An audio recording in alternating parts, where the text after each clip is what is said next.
Hello and welcome to another video by Rick Miracle Me in my series Freemasonry and Satanism. Seems like each video gets a little bit more bizarre, a little bit more information. Meanwhile, I'm watching other videos and accumulating more information, and it gets a little bit bizarre every day. This is going to be the continuation of series number 116, the Book of Enoch. This will be part 3. So, part 1, part 2, I looked at different sources of information about the Book of Enoch. This is the first book I got when I ordered one of the books in the mail. I was trying to get this book, but somehow I acquired this book, R.H. Charles, which was basically just some kind of book documenting all the technical research.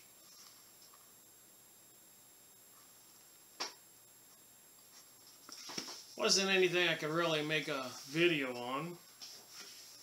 Somehow I think I was deceived when I ordered it. This is the Book of Enoch, Volume 7. Coming from, apparently, India. Like I said, it appears to be nothing more than a technical book. First published 1903. Reprint in 2013 in India by Aisha Books.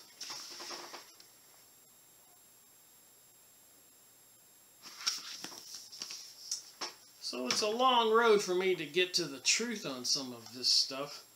So in this book, by Timothy Satchkoff, PhD, I read in the Book of Enoch up to chapter 60. Let's see, where did I finish up? Oh, sorry about that. Up to chapter 22 is where I ended my video, as you can see by my little note there. So what I decided after reading up to chapter 2 out of this author's book on the translation of the Book of Enoch, on R.H. Charles' book, I picked up on chapter 23. So I'm going to continue on with the chapters, just a different author. And we did look at the Book of Enoch in 2 other sources, and one of them being the Encyclopedia of Judaica, the Jewish People Today issue, or I should say published in 1972 edition. That information there on the Book of Enoch. So this will be part 3. So my point is, I'm going through this with a fine-tooth comb because it seems to have a lot of information pertaining to what's going on in the world today with the New Age, New World Order, aliens, greys, reptilians, or maybe we should call them watchers, or aliens, or Nephilim, or Anunnaki, demons, and many other names of for these beings. For example, even over there in the Middle East, the Arabs, they have a term for some kind of supernatural being called a genie. And in the Western world, Europe, before the United States, we had terms for people: ghosts, demons, witches, magicians, all kinds of interesting things about psychic research, the occult, Kabbalah. So I thought the Book of Enoch, when we read from this, when I read from it and people watch and use their own God-given brains to try to analyze what I'm saying, I just want to say I've gone through great lengths. 2 2-hour videos so far. This will be the 3rd 2-hour video, and there'll be a 4th 2-hour video. But if you watch them all, you might have a little bit of an idea how this pertains to the reality that exists in the world today, with all this talk with David Wilcock or other people on ascension. Some strange things with this New Age teaching, the occult teachings, and the discrediting or eliminating Christianity, and the discrediting and destruction of the belief in Jesus as the Messiah. It all comes together. So with that said, I'll start reading this and let you decide. See what you think. It's a bit perplexing, but I think with enough review and enough study, we might get a glimpse of what reality is all about. Alright, so in this book I left off on chapter 22 and the various interpretations of the Book of Enoch. So with this book, we'll pick up at chapter 23. And again, this is just a conversation. Yeah, you sit back and you listen and scratch your head, and at the end of the video, a couple hours, you might have some thoughts about this, an opinion. Alright, chapter 23, the fire that deals with the luminaries of heaven. The fire that deals with the luminaries of heaven. 23. From thence I went to another place, to the west of the ends of the earth. Remember, Enoch, 6 or 7 generations from Adam and Eve in the Garden of Eden. A couple generations before Noah, who was instructed to build the ark to save a remnant of people and animals from the great flood, destruction worldwide on earth. Interestingly enough, a lot of the native tribes all over earth, including the Hopis in the Midwest USA, even in Ecuador, the Andes Mountains, the caves that were cut out of the rock, in Romania, Greece, all over the world, apparently there was a remnant of humans saved prior to the flood. They were assisted to either, like in Noah, to build an ark, a ship, but in many cases over the world they went underground or into mountains. So this was worldwide, this great flood, this destruction on the planet. So anyways, 2 generations before Noah and his ark, Enoch, who apparently God saw as a righteous man, was taken up into heaven and shown around. So when I'm reading this, this is Enoch's interpretation of what he was shown in God's world. That's kind of important. Do you think? From thence I went to another place, to the west of the ends of the earth. And I saw a burning fire, which ran without resting, and paused not from its course day or night, but ran regularly. So a burning fire, which ran without resting, and paused not from its course day or night. So a continuous running fire, but ran regularly. To the west of the ends of the earth. So at the ends of the earth was this endless fire. I have to interpretate this the way I see it. And I asked, saying, so Enoch asked the angel, what is this which rest not? So this perpetual fire. Ragul, the phone ringeth. So anyways, Ragul, an angel. So Enoch had several angels who were taking him on this tour of heaven and the ends of earth. Then Ragul, one of the holy angels, who was with me, answered me and said unto me, This course of fire, which thou hast seen, is the fire in the west, which persecutes all the luminaries of heaven. So luminaries are beings of heaven. I'm only reading my highlighted portion. You can go find the book. I had to go through 3 different books in the mail to try to get the right one. Plus other sources like the Encyclopedia Judaica and my book on the occult. And I'll search other resources. I want to make part 4 at least. So that would be 4 2-hour videos. So moving on, there's more descriptions of where Enoch went. The 7 mountains in the northwest and the tree of life. The tree of life is in the Bible. So all this stuff comes together. And from thence I went to another place of the earth, and he showed me a mountain, range of fire, which burnt day and night. And I went beyond it, and saw 7 magnificent mountains, all differing each from the other, and the stones thereof were magnificent and beautiful, magnificent as a whole, of glorious appearance and fair exterior.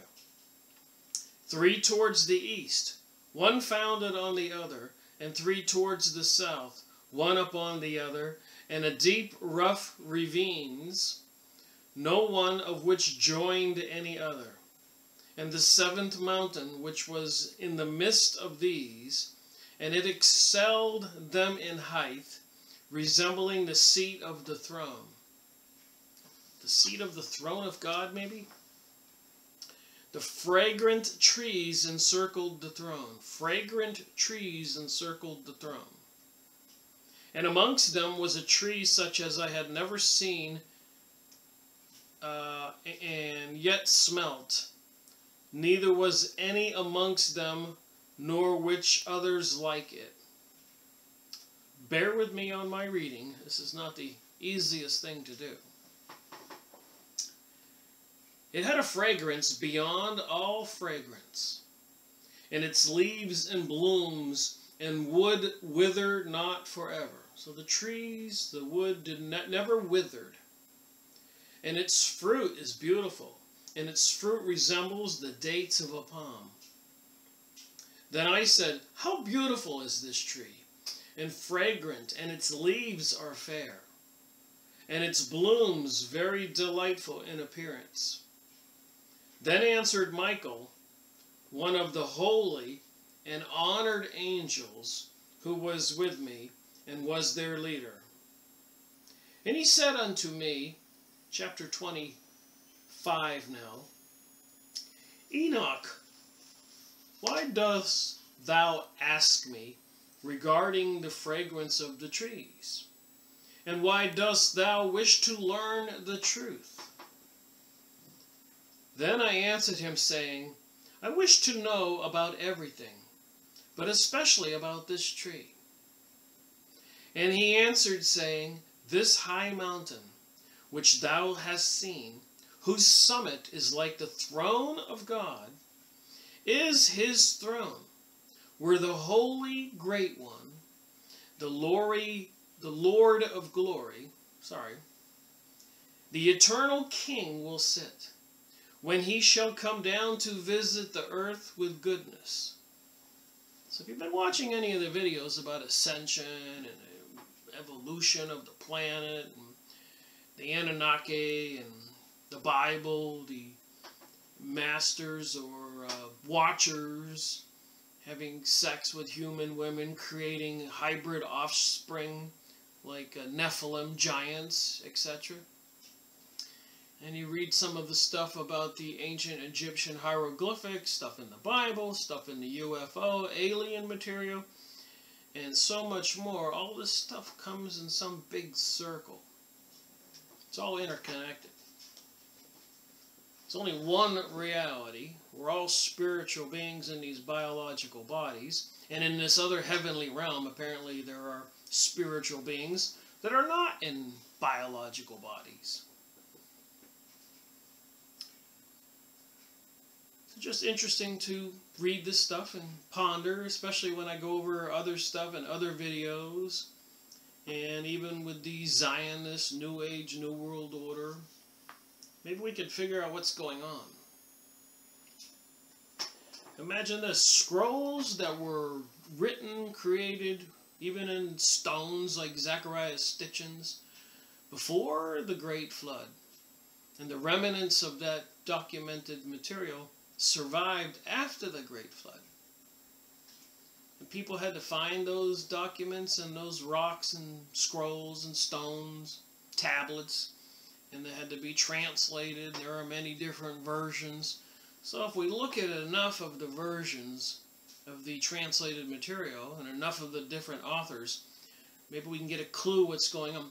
Realizing, important, that there are two versions of the translations. One serving the evil people, off to the left, and another one serving the people who are trying to expose the evil people and tell us what God's words really were. So there's evil and there's good. When we read the different books, it's kind of interesting to try to decide what the author is trying to do. To deceive you or to tell you the truth. Of course, the Bible is the truth. And you read the Bible and you read some of this other stuff, you should be able to tell the difference between the deception and the truth. So it says here, he shall come down to visit the earth with goodness. This would be God, the Holy One. And as for this fragrant tree, no mortal is permitted to touch it till the great judgment. So no human can touch this until the great judgment. So apparently there is going to be a great judgment. And in the news today, a friend of mine, the phone that just rang, was who just called me, she said, have you heard they bombed Syria last night, quite seriously, and that would have been, this is Friday, April the 7th, 2017. And so prophecy has it that when Damascus falls will be the beginning of Armageddon. And there has been a lot of talk on the YouTube videos and alternate websites about some big event happening in April 2017. In my last video that I made on the part 3 of the Phoenix Journal, what I said in that video about the losing my mind here. Alright, I remembered what I was trying to think of. The website alreadyhappened.com, where apparently troops are being positioned all over the world in equipment right now. Already-happened.com. So it's interesting when I read all this, it seems to connect the dots. Great judgment, when he shall take vengeance on all and bring everything to its consummation forever. It shall be given to the righteous and holy. So the world's going to be given to the righteous and holy. Its fruit shall be food for the elect. It shall be transplanted to the holy place, to the temple of the Lord, the eternal King. Then shall they rejoice with joy and be glad, and into the holy place shall they enter. And its fragrance shall be their bones, shall be in their bones. And they shall live a long life on earth, such as thy fathers lived. And in their days shall be no sorrow or plague, or torment, or calamity touch them. Then blessed I the God of glory, the eternal King, who hath prepared such things for the righteous, and hath created them, and promised to give them. Jerusalem and the mountains, ravines, and streams. Chapter 26. And I went from thence to the middle of the earth, and I saw a blessed place, in which there were trees, with branches abiding and blooming of a dismembered tree. And there I saw a holy mountain, and underneath the mountain to the east there was a stream, and it flowed towards the south. And I saw towards the east another mountain higher than this, and between them a deep and narrow ravine. And it also ran a stream underneath the mountain. And to the west thereof there was another mountain, lower than the former, and of a small elevation, and a ravine deep and dry. Between them and another deep and dry ravine was at the extremities of the three mountains. And all the ravines were deep and narrow, being formed of hard rock, and trees were not planted upon them. And I marveled at the rocks, and I marveled at the ravines. Yea, I marveled very much. That would be Enoch. The purpose of the accursed valley. Chapter 27.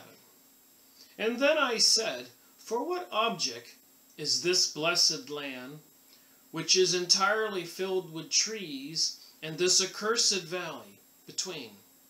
Then Uriel, one of the holy angels, so far we've had 3 holy angels in my reading today, who was with me, answered and said, this accursed valley is for those who are accursed forever. Here shall all the accursed be gathered together, who utter with their lips, get this, against the Lord unseemly words, and of his glory speak hard things. So, don't blaspheme against God. Don't say negative things against prophets, against Jesus, against the Holy Bible. And a lot of people do. And we're reading what it says here. And I'm just reading my highlighted portions and having my commentary, so I'm skipping over stuff. You can get the book. In the days of judgment over the former, they shall bless him for the mercy in accordance with which he has assigned them. Then I blessed the Lord of glory, and set forth his glory, and lauded him gloriously. Alright, chapter 28, further journey to the east. And thence I went towards the east, into the midst of the mountain range of the desert. Okay, skipping over some parts here.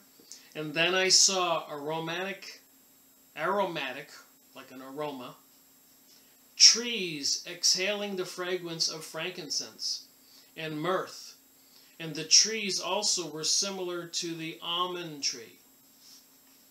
Skipping down to chapter 32. When I read this stuff, I only highlight certain things. So I'm down to here now. That just pique my curiosity or interest. Because I can't really read all this. I'm not trying to do an audiobook.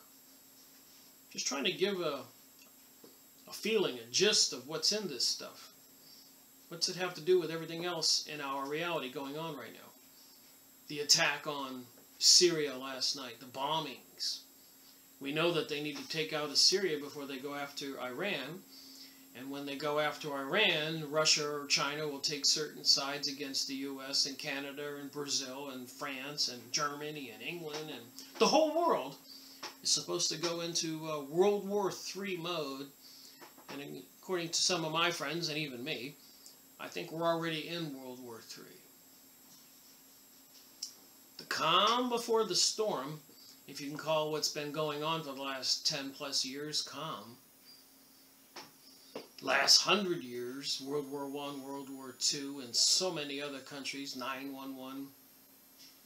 If you can call that calm, if that's calm, can you just imagine what chaos and anarchy is going to look like? And the people who lived through World War I and World War II, they knew that was horrific. Russian Revolution, killing 100 million Christians and other good people, destroying all the Christian temples but not the Jewish temples, Christian churches. The Chinese Revolution, killing untold millions of people killed in Africa, South America, natives, North America, the Indians. I could go on and on and on. There are some very evil forces on earth. So it might behoove us to read stuff like this and think about it. What's next in our reality? How do we protect ourselves, defend ourselves, save ourselves? Of course, in Proverbs in the Bible it says, I'm paraphrasing, whoever seeks refuge in me, I shall be thy shield. So those of us who seek to God to save us, to protect us, he who seeks refuge in me, I shall be thy shield, then he will protect us. And remember, these biological bodies, they can only kill this. They can't kill the soul. But apparently, when the soul does leave the body, there are places to go towards the evil heavenly realms prepared for evil, bad souls, as it says in this. And there are places in heaven that are for the good souls, the elect. And according to the Christian religion, whoever believes that Jesus did come, was the Savior, was crucified, rose from the dead, this is Easter, and believes in Jesus, that alone should save people, should save me, anybody who believes in Jesus. Just saying. All this stuff is connected. The age of Pisces is past. We're approaching the age, or we're in the age of Aquarius. A new paradigm. I know I don't want to be part of the Luciferic satanic world for 1,000 years. Part of the Zionist program, Talmudic Jewish folks who think that they want some Jewish utopia, who plan on murdering all the Gentile non-Jews, or as they call us, Goy and Goyim, cattle, or other stuff I've read. They think that we have the souls that come from demons. A lot of bizarre stuff. So it does behoove us to read this stuff. Alright, moving on. And thence I went over to the summits of all these mountains, far towards the east of the earth, and passed above the Erythraean Sea, and went far from it, and passed over the angel Toli. So we got another angel here, Toli. I'm not trying to be a religious preacher here. I consider myself a scientist and a researcher, and this is what the stuff says. I read UFO, alien books, remote viewing, psychic research, conspiracy theories, Zionism, Freemasonic literature, so much stuff. If you've been watching my videos on the people, our human aura, holistic healing, the Nazis in Germany, Romania with the Busiji Mountains, that high-tech laboratory in the mountains that only a giant could sit in the seats. Henry Ford's material, books written by rabbis, Bloody Zion, looking off towards my books right now to remind myself. David Icke's books, Who Financed Hitler, American Jew in Israel, The Holy Serpent of the Jews, Bloodlines of the Gods, Bloodlines of the Illuminati. Well, anyways, this is series 116, and I've been done up to series 119. Got 300 plus videos on YouTube, over 500 hours. If you go watch some of that stuff in such an eclectic and diversified collection of books and videos, you should be able to rationally come up with an opinion about reality, something. But so many people, I've had people tell me, Rick, I can't watch a 2-hour video. I can't watch a 1-hour video. And I'm thinking, how hard is it to push pause? Watch 15 minutes. Go hiking. Go out of the house. Whatever. Go take a nap. And come back and watch 15 more minutes. Be surprised how you can get through a 2-hour video in one day at 15 minutes a pop, and then come away with some kind of thought process. What do you think? Just wanted to add that. Alright, back to the Book of Enoch.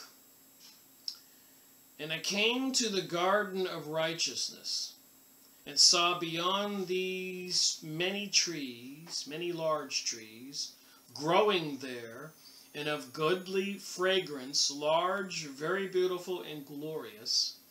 And the trees of wisdom, whereof they eat and know great wisdom. Wasn't that the situation with the Garden of Eden? Where the serpent being, the snake, beguiled or convinced Eve and Adam to eat of the tree that God said not to eat of. An apple tree. That would be the tree of knowledge. And then God had to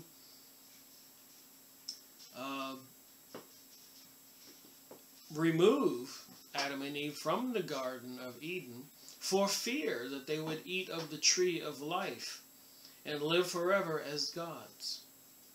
And they put a cherubim, or a couple cherubim, some kind of beings with wings, looks like angels, beings, humans, so that the Adam and Eve couldn't get back into the Garden of Eden and eat of the tree of life. There's a lot of interesting conversation when you read the Bible and books like this and other materials. That tree is in the height, like the fir, and its leaves are like those of the carob tree, and its fruits is like the clusters of the vine, very beautiful, and the fragrance of the tree penetrates afar. Then I said, Enoch speaking, how beautiful is the tree, and how attractive is its look. Then Raphael, another angel, the holy angel who was with me, answered me and said, this is the tree of wisdom, in which thy father old, and yea, in ears, so that would be Adam, the tree of wisdom, in which thy father of old, that would be Adam, Adam and Eve, thy aged mother, that would be Eve, who were before thee have eaten, and they learnt wisdom, and their eyes were opened. And they knew that they were naked, and they were driven out of the garden. So interesting what's in the Book of Enoch and what's in the Bible. Chapter 33. And from thence I went to the ends of the earth, and saw there great beasts, and each differed from the other. And I saw birds also differing in appearance and beauty and voice, and then one differing from the other. And to the east of these beasts I saw the ends of the earth, whereon the heaven rest, and the portals of the heaven opened. The portals of the heaven. So when I think about that, I think about things going on today. With CERN and magic and portals and UFOs and aliens. Just try to put it together. And I saw how the stars of heaven came forth, And I counted the portals out of which they proceed, and wrote down all their outlets of each individual star by itself, according to their numbers and their names, their courses and their positions, and their times and their months, as Uriel, the holy angel, so we have another holy angel, who was with me, showed me. He showed me all things to me. He showed all things to me and wrote them down for me. Also their names he wrote for me, their laws and their companies. Chapter 24. Chapter 25. Enoch's journey to the north. So remember, Enoch is giving a guided tour of heaven and earth and the ends of the earth and all kinds of wondrous things. And from thence I went towards the north to the ends of the earth. And there I saw a great and glorious device at the ends of the whole earth. Makes you wonder about our reality. And here I saw 3 portals of heaven open in the heaven. And of course they got that TV show now, Stargate and all this stuff. Just makes me wonder. And here I saw 3 portals of heaven open into heaven. Through each of them proceed north winds. When they blow, there is cold, hail, frost, snow, dew, and rain. So now we also have all these concerns about global warming, global cooling, climate change. You suppose part of that has something to do with the spiritual realm?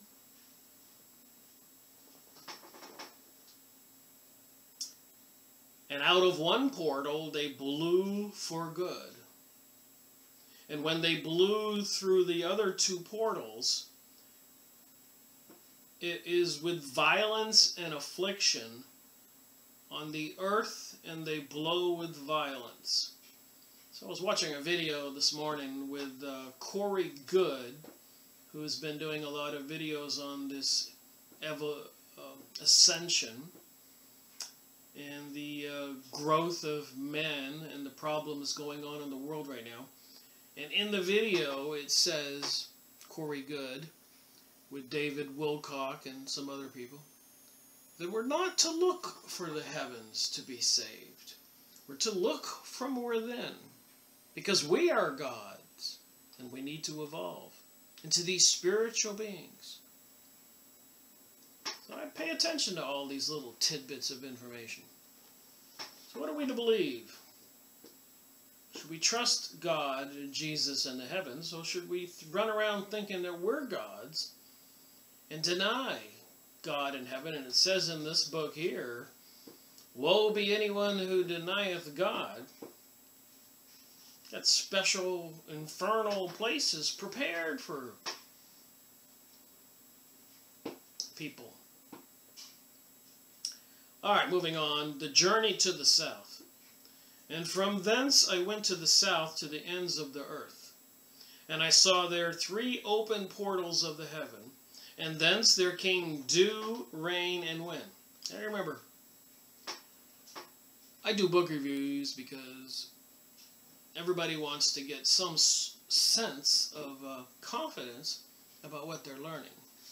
And so I read books by famous authors, whether they be ancient authors and translated data in the Bible and all that, so that maybe I could read these actual words, show the words, and we could all have a conversation we could trust in, versus some of these other materials by people who are trying to deceive us. I believe there's certainly material out there, maybe 50%, that's trying to take people down the wrong path. Beguilement, deception. All the way back here in this book with the serpent in the Garden of Eden. Moving on this book. And as often as I saw, I blessed always the Lord of glory. And I continued to bless the Lord of glory, who has wrought great and glorious wonders, to show the greatness of his work to the angels and to spirits and to men, that they might praise his work and all his creation, and that they might see the work of his might, and praise the great work of his hands, and bless him forever. So I've said to myself and in previous videos, you know, if you just get outside of your house and go see trees and birds and squirrels and deer and oceans and rivers and seas and fish and bugs, everything, the whole thing of creation. I don't know about anybody else, but I'm a little bit awed. And if God created all that, I'm in awe of God.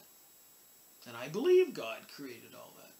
Even the scientists talk about intelligent design. So here we spiritual beings, inside these biological bodies, get this gift to live in this world, to go down to the restaurant, to get some pizza, and enjoy the sunshine, be awed at the rain and the thunderstorm and the lightnings, to go sailing, to drive a car, to live life. Give credit where credit is due, in my opinion, and that would be God. The Book of Enoch, the Parables, page 56, chapter 37, sorry. The second vision which he saw, the vision of wisdom, which Enoch, the son of Jared, the son of Malachi, the son of Canaan, the son of Enos, the son of Seth, the son of Adam. So I said he was 1, 2, 3, 4, 5, 6 generations from the son of Adam. Saw, and this is the beginning of the words of wisdom, which I lifted up my voice to speak, and say to those who dwell on earth. Well, that's probably pretty important too. Listen to that. Hear ye, men of old time, and see ye that come after, the words of the Holy One, which I will speak before the Lord of spirits. So if you want to know who God is, and you believe that you're a spiritual being in a biological body, and there are spirits and angels that are beings, God is the Lord of spirits, the Holy One of all the spirits. It were better to declare them only to the men of old time, but even from those that come after, we will not withhold the beginning of wisdom. Till the present day, such wisdom has never been given by the Lord of spirits, as I have received according to my insight. So Enoch has been given some very special information here, and it's being shared with the rest of us. And apparently, according to prophecy, at the end times, people will be afforded the knowledge that they need to know to make decisions. Everything shall be known. And with the coincidence of that, of course, we have the internet. Coincidence, you think?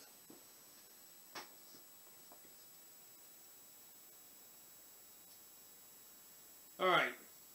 Till the present day, such wisdom has never been given by the Lord of spirits, as I have received according to my insight, according to the good pleasure of the Lord of spirits, by whom the lot of eternal life has been given to me.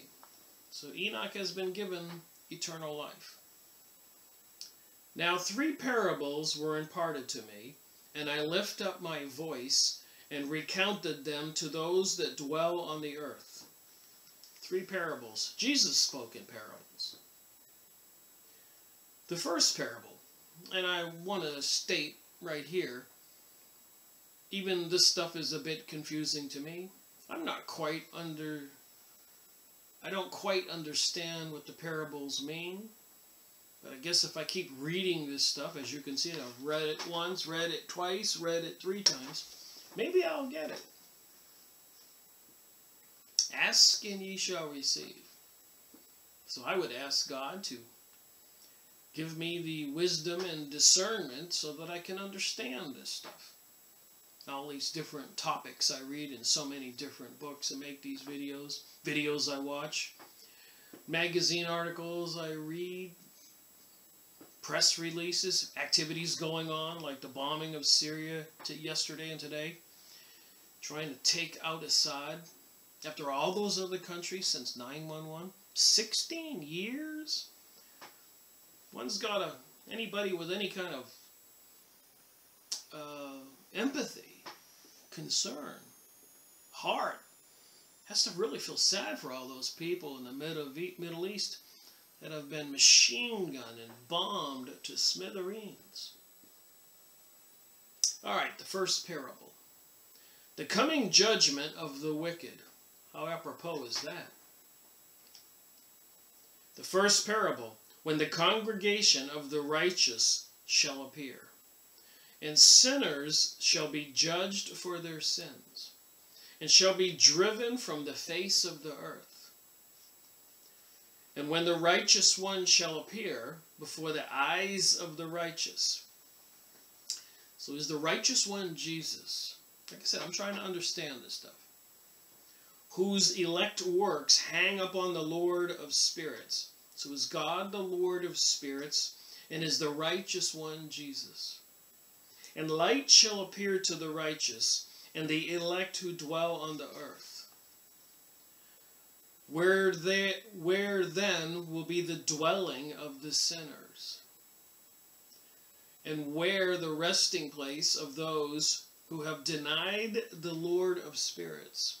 So where will be the resting place for those who deny the Lord of spirits? The Book of Enoch. Go watch some videos on YouTube about these end times, and a lot of people are talking about this stuff. Steve Quayle. So many others. So where will be the resting place for those who have denied the Lord of spirits? It had been good for them if they had not been born. Well, that's pretty bad. It'd be better off you hadn't been born than you deny the Lord of spirits, according to the Book of Enoch. When the secrets of the righteous shall be revealed, and the sinners judged. Remember, we're all sinners. And the Lord knew this, so He sent Jesus. And this is Easter coming up. And those who believe in Jesus, that He died for our sins, will be saved. So it's a way for a sinner, which we're all sinners, to be saved. That doesn't mean you can go out there and be a vicious, evil person and just say, hey, I believe in Jesus, so I'm going to be okay.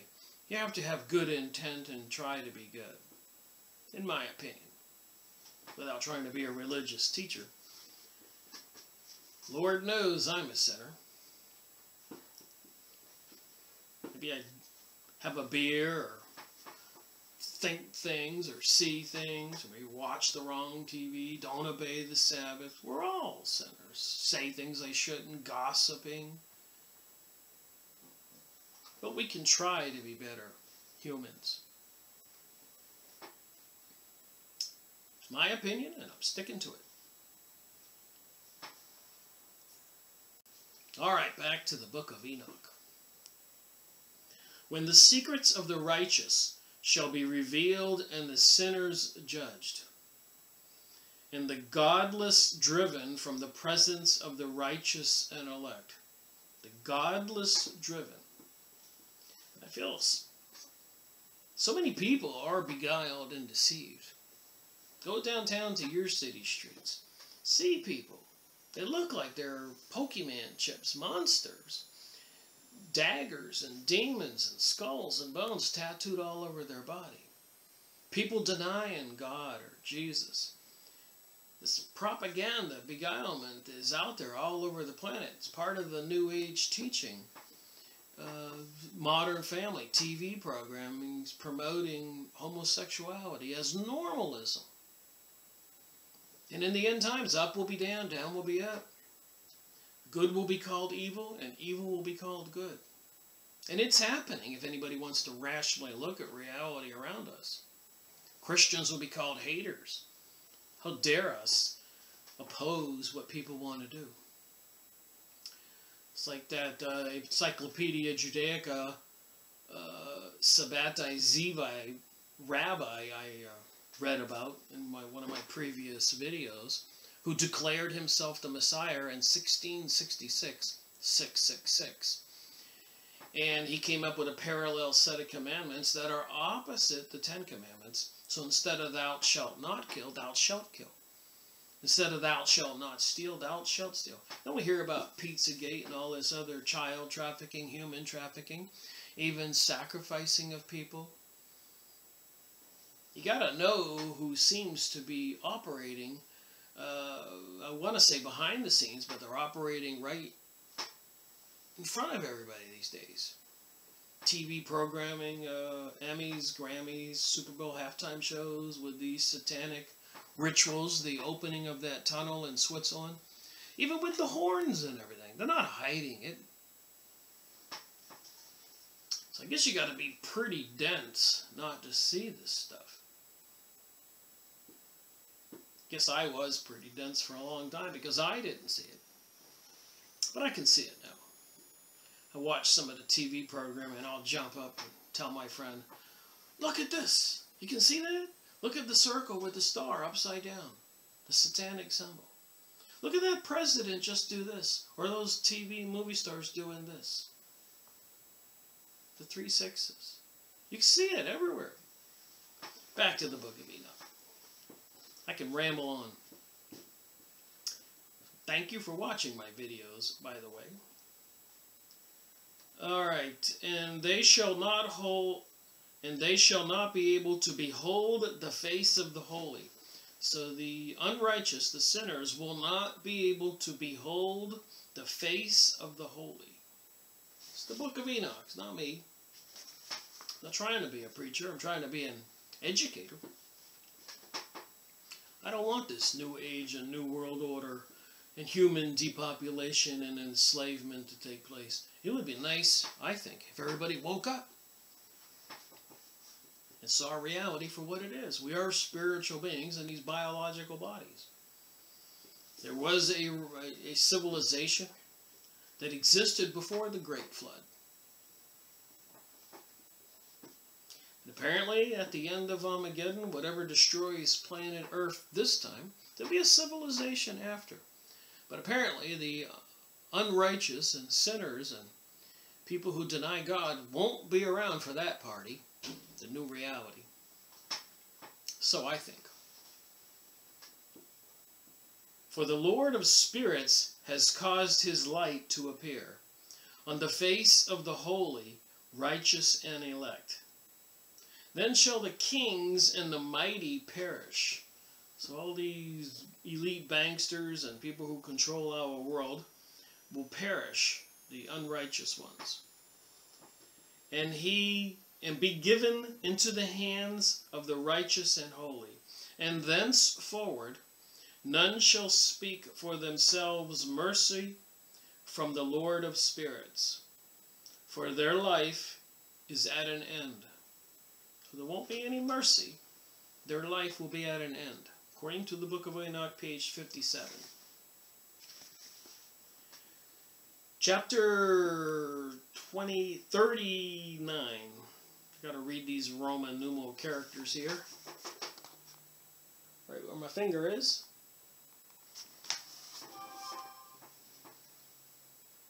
Alright, moving on. The abode of the righteous and of the elect one. The praises of the blessed. 39. And it shall come to pass in those days that elect and holy children will descend from high heaven, the high heaven, and their seed will become one with the children of men. And in those days Enoch received books of zeal and wrath, and books of disquiet and expulsion. And mercy shall not be accorded to them, saith the Lord of spirits. And in those days a whirlwind carried me off from the earth, and set me down at the ends of heaven. So Enoch says a whirlwind carried him up. It reminds me of the Dorothy and the Wizard of Oz. And set me down at the ends of heaven. And there I saw another vision. Sorry about that. Dwelling places of the holy, and the resting places of the righteous. Here my eyes saw their dwellings with his righteous angels. So we know about Watchers and Nephilim and Anunnaki, apparently from the Egyptian area, and all these other UFO and alien beings in the Bible. So it talks about angels, beings, and their resting places with the holy. And they petitioned and interceded and prayed for the children of men. That would be us. And righteousness flowed before them as water, and mercy like dew upon the earth. Thus it is among them forever and ever. And in that place mine eyes saw the elect one of righteousness and of faith. And I saw his dwelling place under the wings of the Lord of spirits. And righteousness shall prevail in those days, and the righteous and elect shall be without number before him forever and ever. Skipping over some stuff here, down to my highlighted portion. In those days I praised and extolled the name of the Lord of spirits, with blessings and praises, because he hath destined me for blessing and glory, according to the good pleasure of the Lord of spirits. He knows before the world was created what is forever and what will be from generation unto generation. So the Lord of spirits knows before everything was ever created what is forever and what will be from generation unto generation. And I believe that. Like I said, you talk to scientists, go do some homework, and they believe by the evidence, our DNA, etc., trees, animals, humans, that there was an intelligent design behind all this. All right, moving on, page 59, chapter 41. Not so sure about these Roman numerals. XL1. The four archangels. And after I saw thousands of thousands, and 10,000 times 10,000, I saw a multitude beyond number and reckoning, who stood before the Lord of spirits. Wow, that's a lot of angels, beings. And on the four sides of the Lord of spirits, I saw four presences, different from those that slept not. And I learned their names, for the angel who went with me made known to me their names, and showed me all the hidden things. And I heard the voices of those four presences, as they uttered praises before the Lord of glory. The first voice blesses the Lord of spirits forever and ever. And the second voice I heard blessing the elect one, and the elect ones who hang upon the Lord of spirits. And the third voice I heard prayer and intercede for those who dwell on the earth, and supplicant in the name of the Lord of spirits. So there are beings up there in heaven that are praying and interceding for us, we humans on earth. Well, that's good, you would think. The next sentence ought to get us. You ready? And I heard the fourth voice fending off the Satans. They didn't call it Satan, they call it Satans. S-A-T-A-N, like multitudes or plural for Satan. And I heard the fourth voice fending off the Satans and forbidding them to come before the Lord of spirits to accuse them who dwell on the earth. So apparently these satanic entities who want to deceive all of us also want to go before the Lord and accuse us of the evil things or sins that we have done. That's the way I read this. So we can say that these people into this satanic New Age material are not looking out for we humans.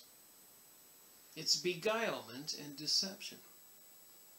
I'm reminded when I was a young man, a young boy, watching the initial edition of the Pinocchio movie, when he was beguiled onto that island by those two friends he met on the trail, animals. What, a fox and a cat or something? Pinocchio, come on, cotton candy, Ferris wheels, a carnival. And they get him on the island. And he's shuttled to the back on a slave ship. Deception, beguilement. How many people all over the world right now are being deceived and beguiled?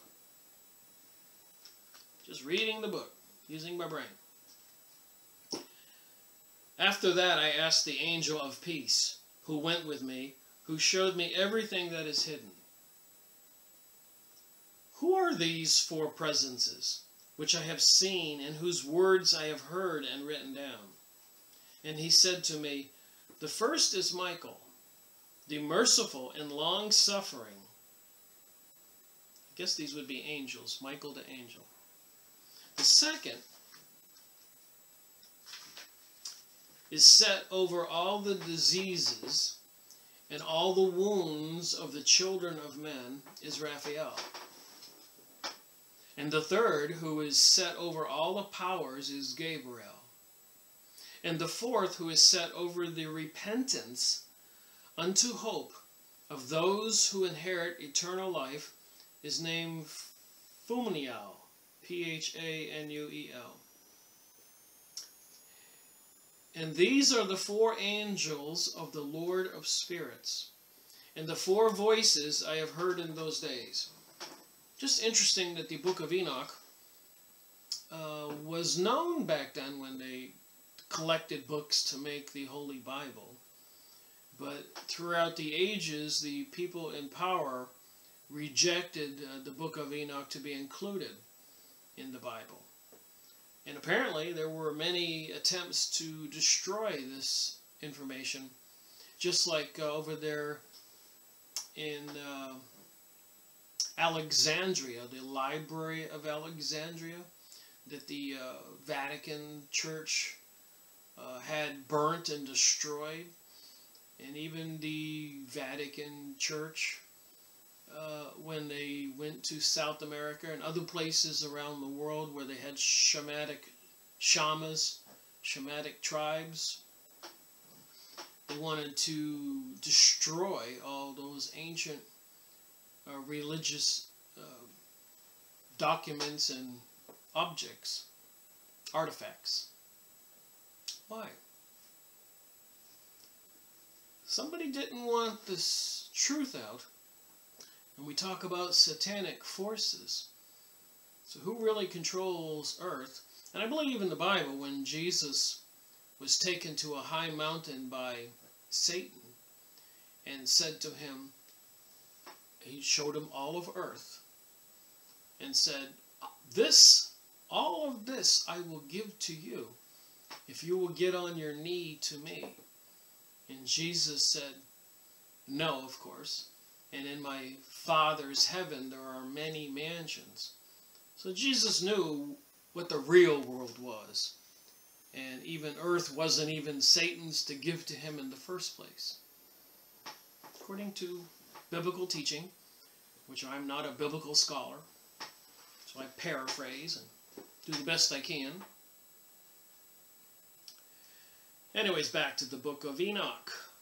Enoch being shown what's in heaven and what's planned for spirits and mankind, even angels. And after that I saw all the secrets of the heavens and how the kingdom is divided.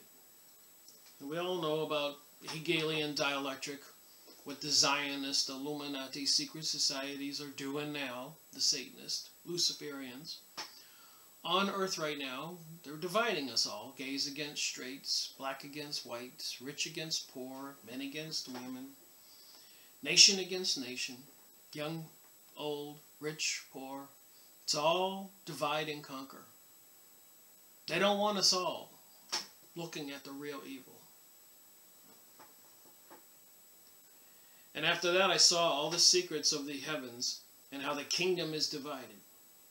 And how the actions of men are weighed in the balance. So the actions of men, each of us individually, are weighed in the balance. That's kind of important to know. And anybody can change their whole way of thinking in a second. I even had one commenter say, "Thank you, Rick. Most of my life I was considered myself an atheist. I didn't believe in God. I didn't know." And he said, "You caused me to rethink myself." And I would tell that person, thank you for watching my videos and having an open mind and seeing reality for what it is. I would like to think that we all could treat each other like we want to be treated, like what Jesus taught.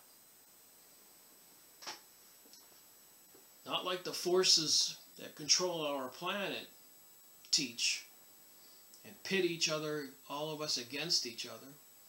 And whoever can scheme or outdo the other gets the gold and the money.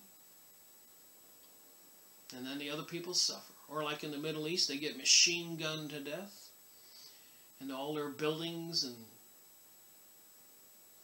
agricultural fields and everything else bombed to smithereens. So that's not good. Sky spraying of chemicals in our sky. Electromagnetic waves, HARP systems, cell phone towers, cell phones, used against us. Mercury and other toxins in vaccines. And the word is out there. Even toxins and poisons are being put in children's cereals, if you can believe that. We're up against a very evil force. Okay, back to the book. And there I saw the mansions. Well, here we go. Just what I said when Satan offered all of earth to Jesus. If he would only get down on his knee.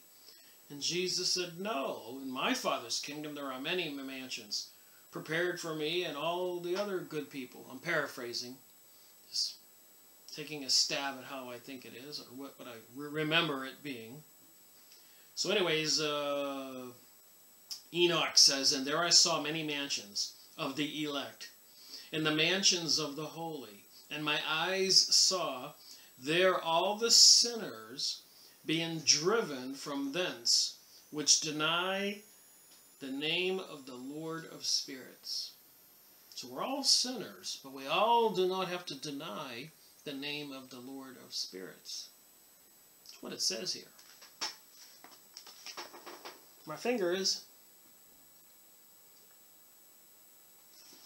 ancient scrolls written before the Great Flood, saved, and for thousands of years later to be translated so that we could all know this stuff. Moving on, the first, the sun goes forth, and traverses his path according to the commandment of the Lord of spirits, and mighty is his name forever and ever. And the course of the path of the moon is light to the righteous, and darkness to the sinners in the name of the Lord, who made a separation between the light and the darkness, and divided the spirits of men, and strengthened the spirits of the righteous in his name of his righteousness. For no angel hinders, and no power is able to hinder, for he appoints a judge for them all, and he judges them all before him. So nobody can hinder what the Lord of Spirits, what God is doing. The dwelling places of wisdom and of unrighteousness. Wisdom returned to her place, and took her seat among the angels. Moving on here, chapter... I don't remember what L means. I'm guessing 43. 10 plus L. L must equal 20 and X equals 10. So that would be... L must be 30. 43. Astronomical secrets. XL111. Roman numerals. How's that? And I saw other lightnings and the stars of heaven. And I saw how he called them all by their names, and they hearkened unto him. So are these stars spiritual living entities? Do they all have names? Can the Lord of Spirits hearken to them? Just interesting questions you ask yourself reading the stuff. And I asked the angel who went with me, who showed me what was hidden,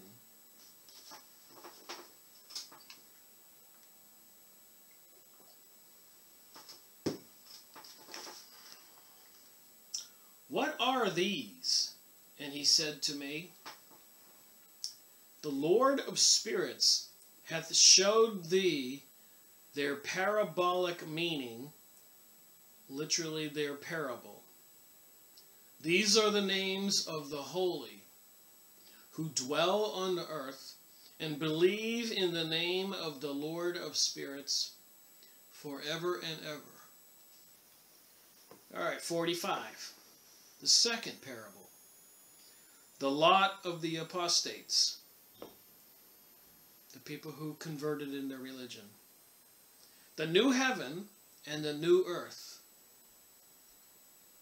And this is the second parable concerning those who deny the name of the dwelling of the holy ones and the Lord of Spirits. And into the heaven they shall not ascend, and on the earth they shall not come. Such shall be the lot of the sinners, who have denied the name of the Lord of Spirits. So this is the such shall be done to the lot of sinners. Then there is a continuation here. Who have denied the name of the Lord of Spirits. So it doesn't say just to the lot of spirits, but those who deny the name of the Lord of Spirits. So it just would befuddle me, just confuses me, why people would want to intentionally deny God. Say God doesn't exist. People who would want to walk around and go, I don't even have a soul. When I die, it's all over with, Rick. That's what people have told me. And I'm thinking, how crazy is that? Of course, I didn't know about what's in this book and other stuff that says you should not deny God. You should not deny yourself, that you're a spiritual being. You shouldn't deny the evil going on in the world. You should not willingly participate in it. You know, hey, take a job as an assassin. Go out there and kill some people. Fly a helicopter, machine gun some Arabs to death. Go ahead. By the way, that's why we have a lot of soldiers who commit suicide. They can't live with themselves after they were made to do what they did. That's a big problem for the evil people who control our planet. Why they're using mind control and all this other stuff. The games they give kids these days, go to the grocery store, the shopping center, one of those big mart stores, and see the games and toys for children that are vicious, promoting murder and mayhem.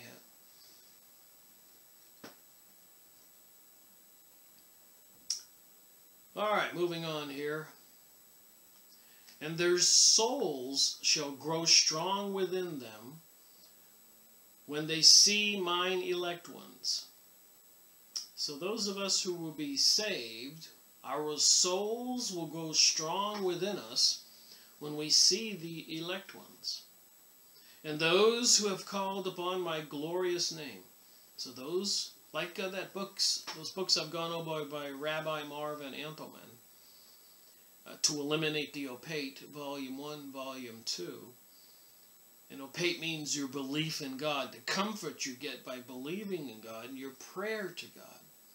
The evil forces know this stuff works, so they don't want you to do it.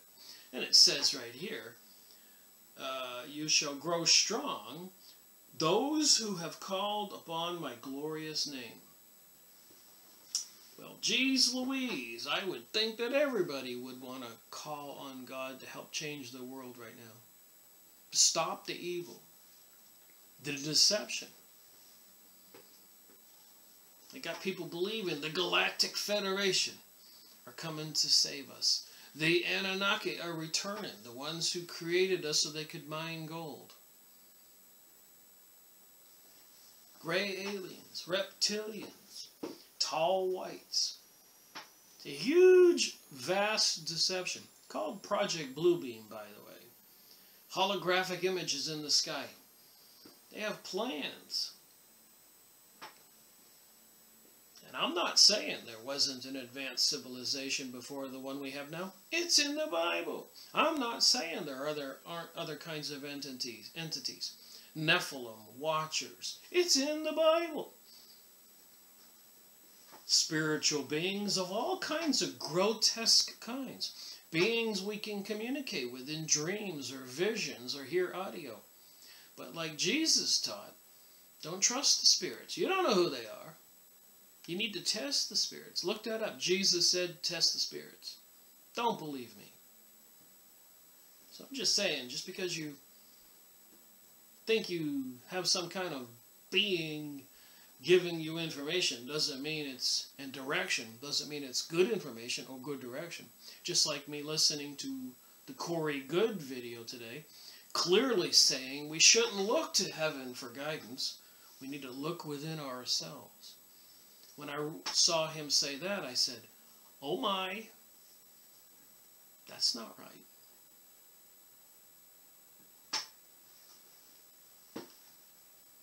It's interesting to watch those videos and try to rationalize and find out what the truth is. And it says here, my highlighted sentence. As you know, I only highlight portions here, not reading everything. But this sentence sounds interesting. I will transform the earth and make it a blessing. I guess God is the only one probably right now that could turn around the Fukushima situation, or turn around all the GMO modified seeds and foods that we are being bombarded with, and all the toxins and aluminum and fluoride and other chemicals put in our toothpaste and our food and our water. I think only God could probably turn that around at this point. Apparently in the news, gazillions of fish in the Pacific disappeared or dead, salmon, etc. I think we better believe in God if we want to get this planet right again. But the sinners and evildoers shall not set foot therein. So apparently a bad day is coming, Armageddon or something, and at the end of this, There will be a new earth, and there's plans. The head of days and the Son of Man. 46 chapter. XLV1. Gotta go study my Roman numerals. Alright, and there I saw one who had a head of days. And his head was white like wool. And with him was another being whose countenance had the appearance of a man. So we do have these beings, and apparently they have the appearance of a man. And his face was full of graciousness, like one of the holy angels. And I asked the angel who went with me, and who showed me all the hidden things concerning that Son of Man. So in Edgar Casey's material, the Son of Man was Jesus. Who he was and whence he was, concerning that Son of Man. And, next page, page 64. And why he went with the head of days. And he answered and said unto me, This is the Son of Man who hath righteousness, with whom dwelleth righteousness, who revealeth all the treasures of that which is hidden. Because the Lord of spirits hath chosen him. So would the Lord of spirits be God, and would the Son of Man be Jesus? That's why I read all these different books. And we'll be doing another video on Edgar Casey's, his readings about Jesus. And it'll add together with this information. And whose lot hath the preeminence before the Lord of spirits in uprightness forever. And this Son of Man, whom thou hast seen, shall rise up the kings and the mighty from their seats. Now remember, the Book of Enoch was written before the Great Flood. Remnants of the Book of Enoch survived after the Great Flood. And then, of course, Jesus came thousands of years later. And Jesus, apparently, according to what I have watched in videos and read, mentions stuff mentioned in the Book of Enoch. So, therefore, according to the Pharisees, the leader of the Jews, who were expecting a coming Messiah, the Messiah, as we're reading here, was prophesied to come in the Book of Enoch before Jesus came. And the Pharisees, the Jews back then, the leaders, knew it. But Jesus wasn't teaching what they wanted to hear, so they had him crucified. The prophesied coming of the Son of Man, the Son of God, Jesus. Just putting this together the best I can. And strong from their thrones. And this Son of Man, who thou hast seen, shall rise up the kings and the mighty from their seats, and the strong from their thrones. So the strong, powerful people will be lifted up from their thrones also. Makes you wonder about Bill Gates and Ted Turner and the Prince over there in England and many others talking about depopulating the planet. It always befuddled me or amused me to think that these people were gifted to have so many billions of dollars, and their thinking was they hated humans. That was their reward to the rest of us for the gift that they had to be put in a position to be rich and powerful. Their solution is they just wanted to kill humans, like Bill Gates said he could do. If we had better vaccines, we could reduce the population. Or Ted Turner. Or, like I said, so many other people. These elites, these evil secret society higher-ups, not the lower levels, they hate humans. The evil satanic forces, Satans, they hate humans. That should be the common denominator of the whole theme of my whole series of videos, 500 hours maybe, Freemasonry and Satanism. It seems these forces hate humans. Anyways, and also the Son of Man shall loosen the reins of the strong. So the strong will lose their grip over the rest of us in the planet. And break the teeth of the sinners. And he shall put down the kings from their thrones and kingdoms, because they do not extol or praise him. Well, I guess we all better love God and the Lord and praise him for this creation we have. I mean, if you're going to love anybody, I think if you looked outside and looked around your world and the opportunity you have, you kind of have to love the Creator if you really believe he created everything. It's like you would love your mother or your father, your brothers and your sisters, and your family. All over the earth, people are each other's family. We shouldn't allow them to murder all the Arabs, because you know who's next. Will it be Chinese or Russians or Americans or South Americans? People they don't want, Africans. The evil forces want to create the divide and conquer and keep each of us fighting each other. That's just the facts, the way I see them, from observing of history. Those people in the trenches in World War II, the Germans didn't want to kill the British or the Americans. The Americans didn't want to murder Germans and Russians. But when you're in the military, you got to obey orders and murder away like they do over there in the Middle East with those helicopters, listening to rock and roll and fire machine guns. Games for kids that are all about killing and murder and war. Watch the cartoons your kids watch. Listen to the words. Watch the TV programs that you watch with a little discernment. And see how we're all being beguiled and deceived. The innuendos in the daytime talk shows. I watch those things and they make assumptions and they say, well, of course this is true. And I'm thinking, no, it's not true. I get a little riled up when I watch some of that stuff. And I know they're deceiving it, and I look around me and see other people hunkered down on the sofa just sucking it in and don't even know that they're being deceived and beguiled. All right, moving on. And they shall have no hope of rising from their beds. I'll read that again. And they shall have no hope of rising from their beds, because they do not extol the name of the Lord of spirits.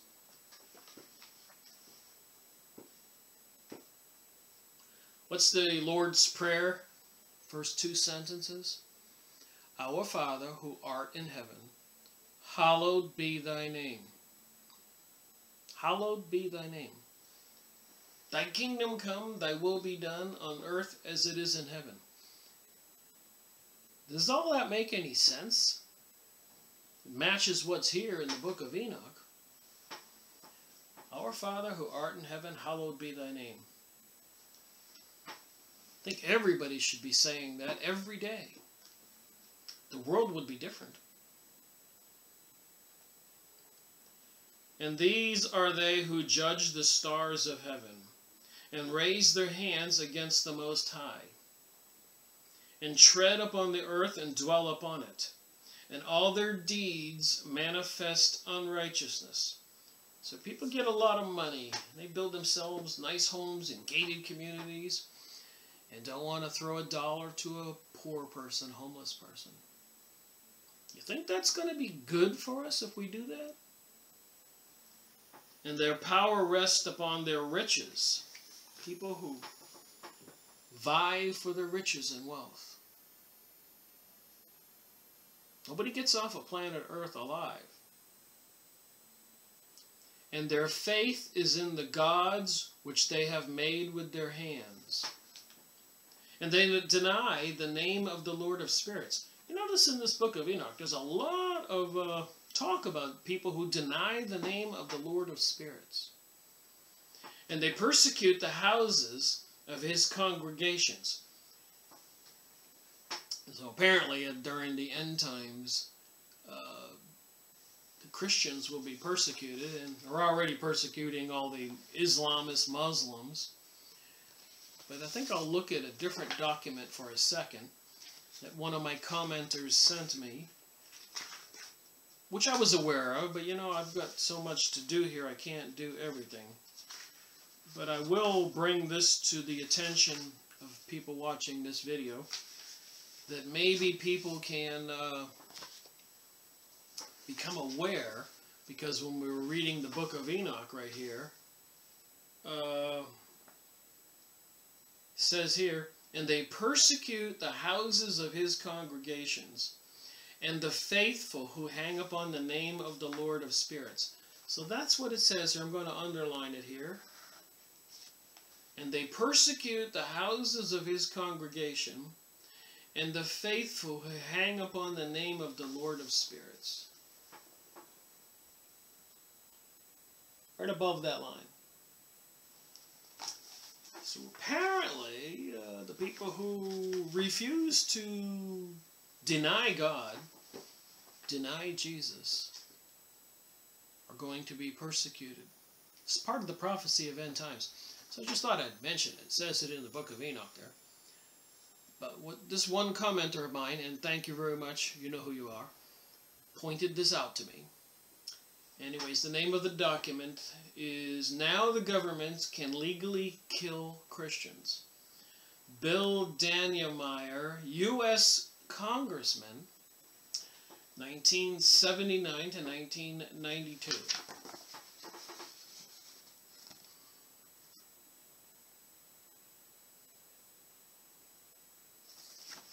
There is something coming. I keep saying it, we all can see it. So what did the government do that can allow them to kill Christians? Your U.S. government can now legally kill Christians for the crime of worshiping Jesus Christ, the Son of Man, mentioned in the Book of Enoch, mentioned in Edgar Cayce's material, mentioned, of course, in the Bible, and many other places. This is mentioned in the Encyclopedia Judaica, what they said about Jesus. Calling him, saying Mary cheated on her husband with a Roman soldier. You know what they call that. I don't want to say it. In the end times, they plan on people who do not swear allegiance to Lucifer, Satan, and who do not take the mark of the beast, microchipping our bodies, enslaving people, those whom they let to live. They do want to depopulate the planet. All this is against God and humanity. So this one commenter sent me this, and I thought this might be a good place in this book review to talk about this document. Now the government can legally kill Christians. Your U.S. government can now legally kill Christians for the crime of worshiping Jesus. Remember, the Pharisees, the Jews a couple thousand years ago, denied that Jesus was the Savior and had him crucified. And he rose from the dead as he said he would. And hence we have the creation of the Christian religion, which a lot of forces have used and abused for their own selfish aims, like even the Vatican and a lot of other people. A diabolic deception has been perpetrated on the American people by their own leaders, senators and congressmen, who have sold their soul to the devil.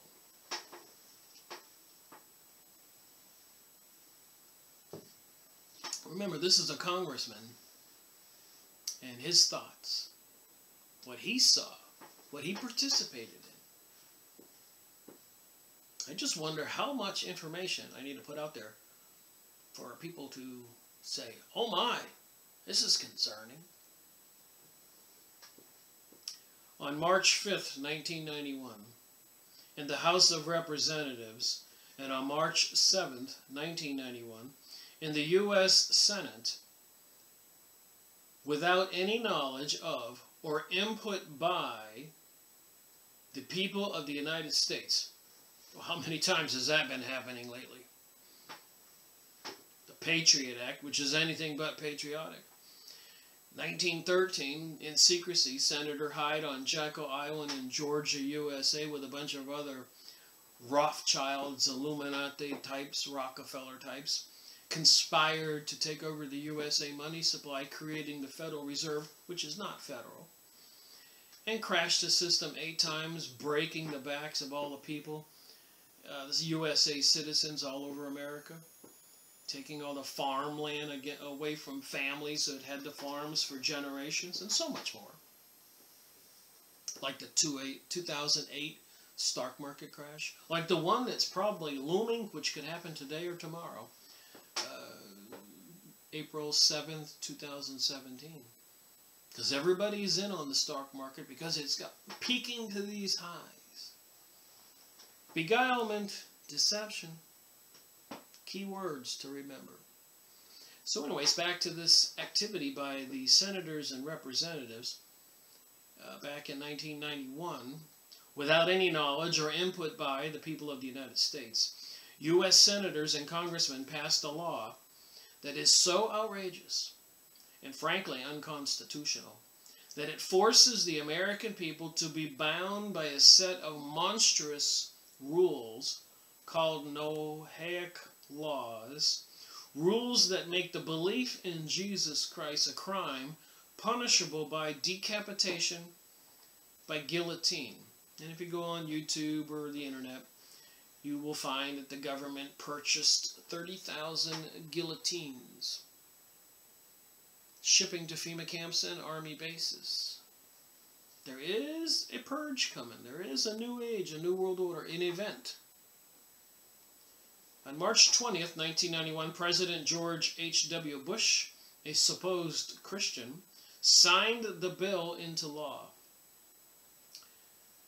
And it says here, this author, before you respond, no, that cannot be. Not in our free country. The author says, let me explain. The passage of this law, H.R. Resolution 104, H.J. Res 4, I'll hold my finger up here so you can see it, H.J. Res 104,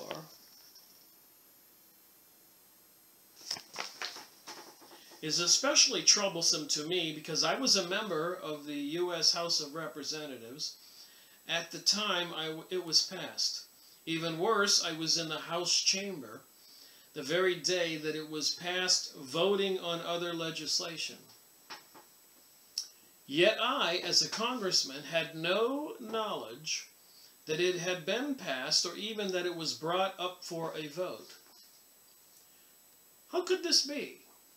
How could the deception be so pervasive that those of us who had sworn to uphold our country's Constitution, particularly those of us, few indeed, who really took our position seriously as the protectors of the people, could be totally in the dark regarding the content of this bill and its passage by the leaders of this country by treachery and deceit?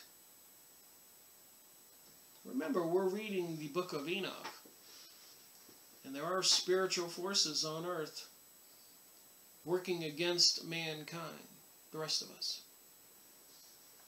Here's how it happened. On January 31, 1991, an innocuous-sounding resolution was introduced designating March 26, 1991 as Education Day, USA. It was purposely giving this name to deceive the American people. It was, in fact, a double deception because not only did the resolution have nothing to do with education, it was also deceptively billed as a vehicle for recognizing the 89th birthday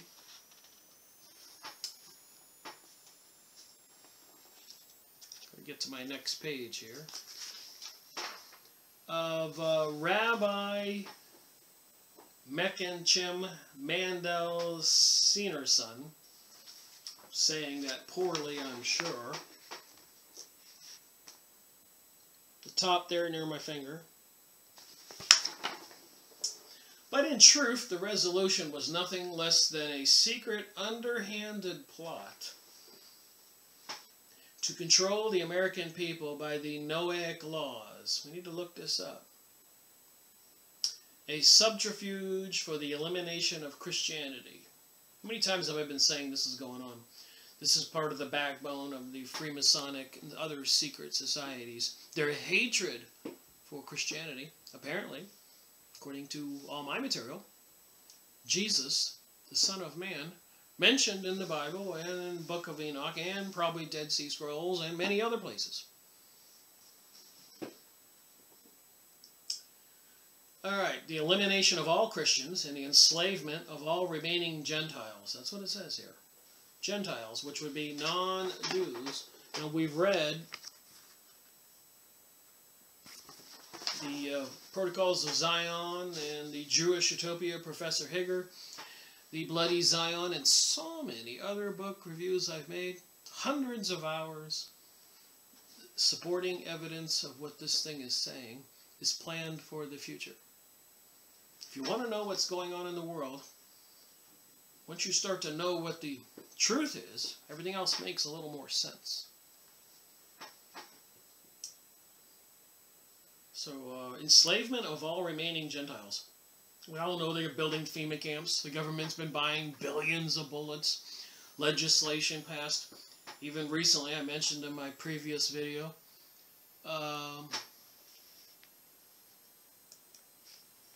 the Phoenix Journals that I just made Part 3, 119.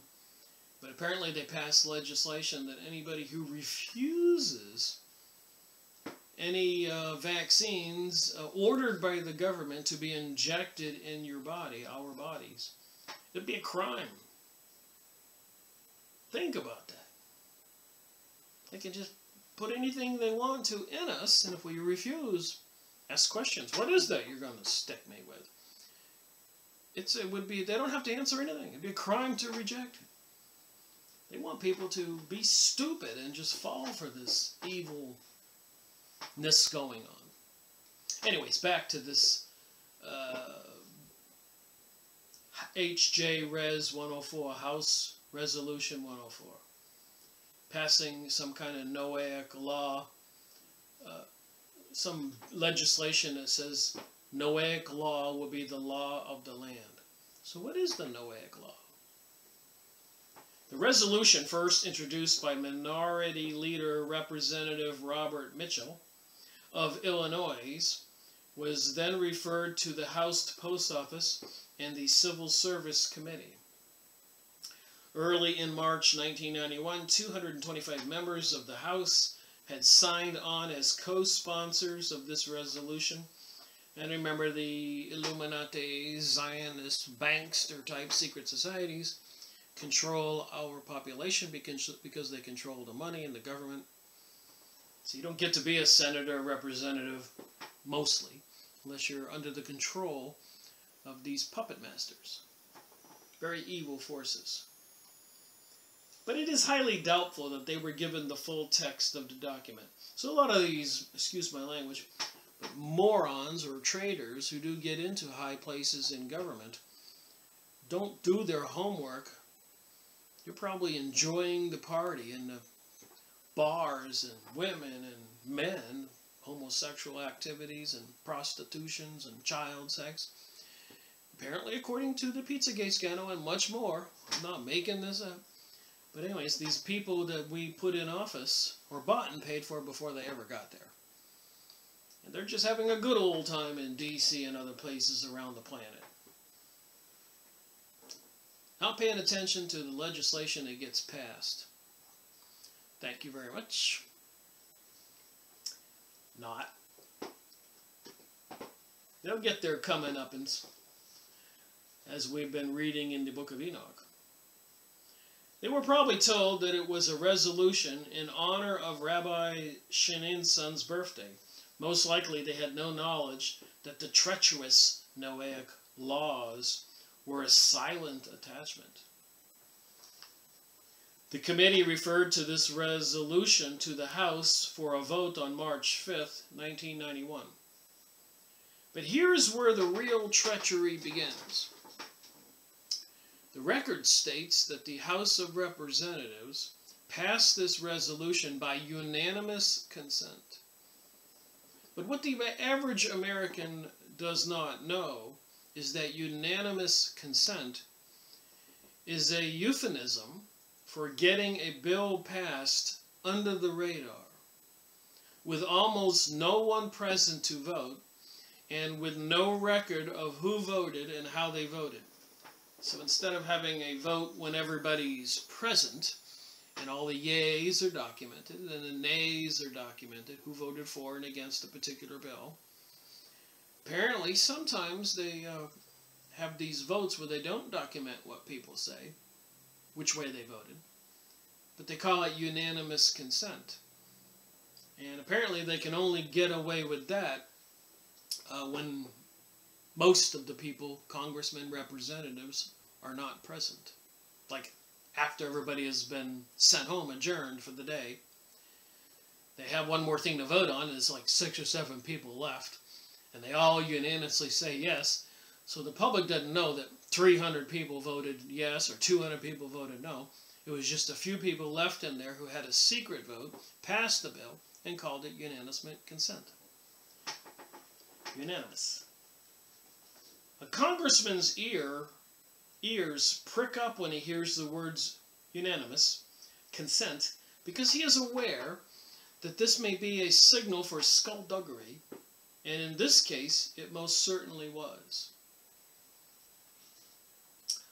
On the day this resolution was passed, the entire membership of the House of Representatives had already been dismissed after having been told that the day's work, including all the voting, was over.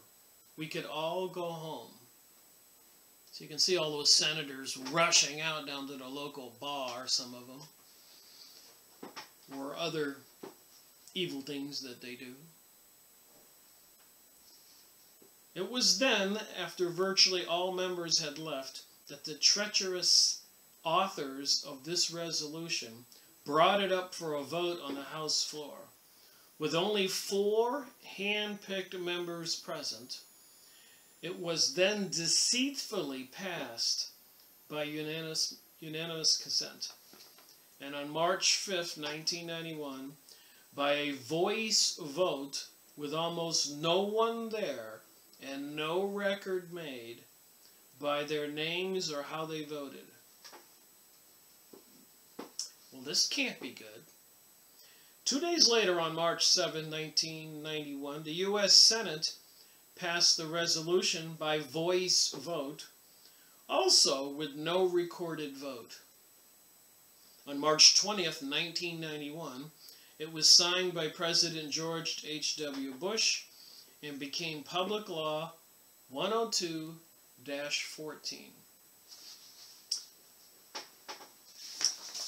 Wonder what the public law was.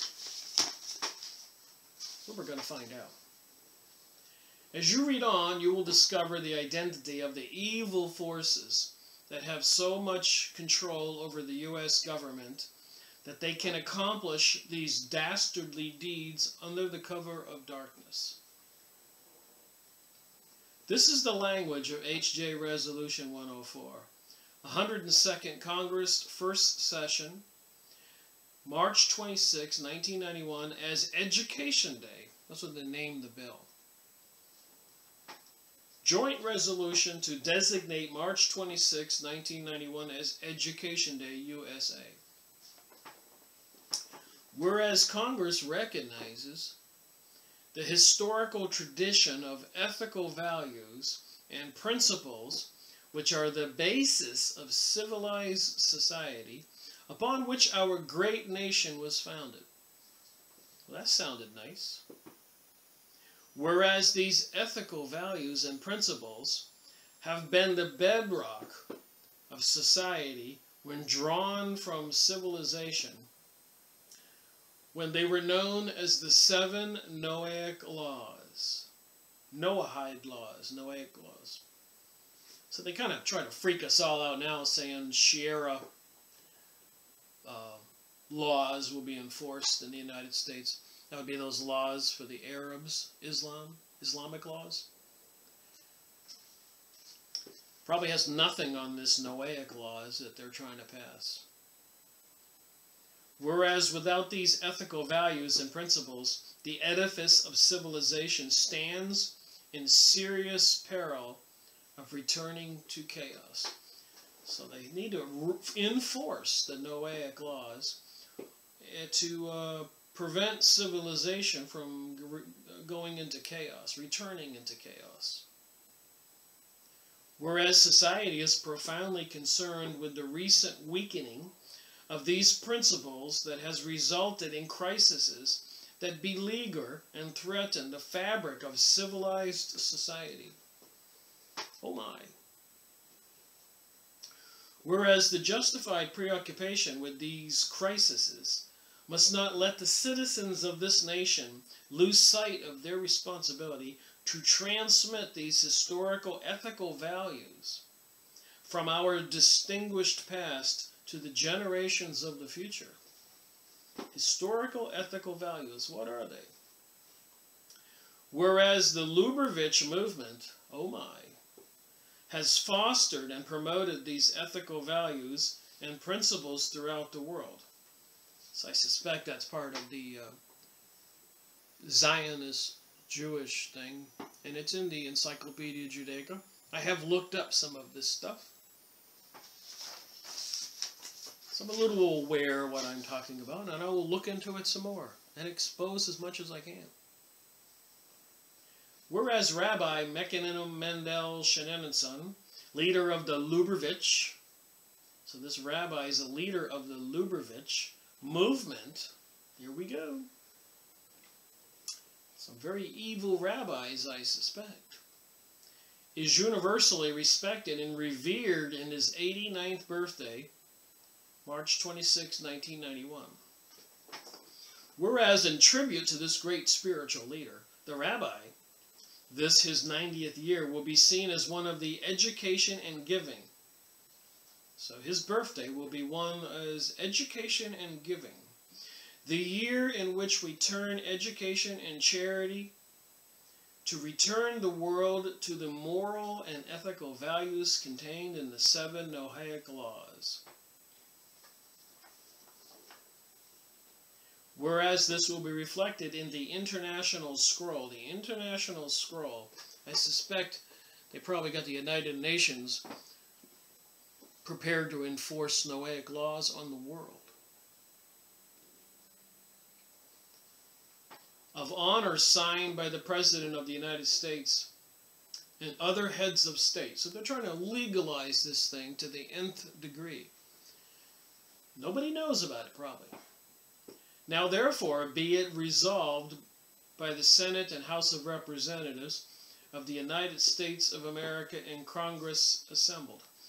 So again, I also say to people when I make these videos, don't believe anything I say. Go look this stuff up. And if I'm wrong, point it out to me. Clear it up for me. If I'm right, we're in trouble. Or this person who sent this to me. And I've read about this particular legislation in the course of my research in the last 13 years. I can't get to everything.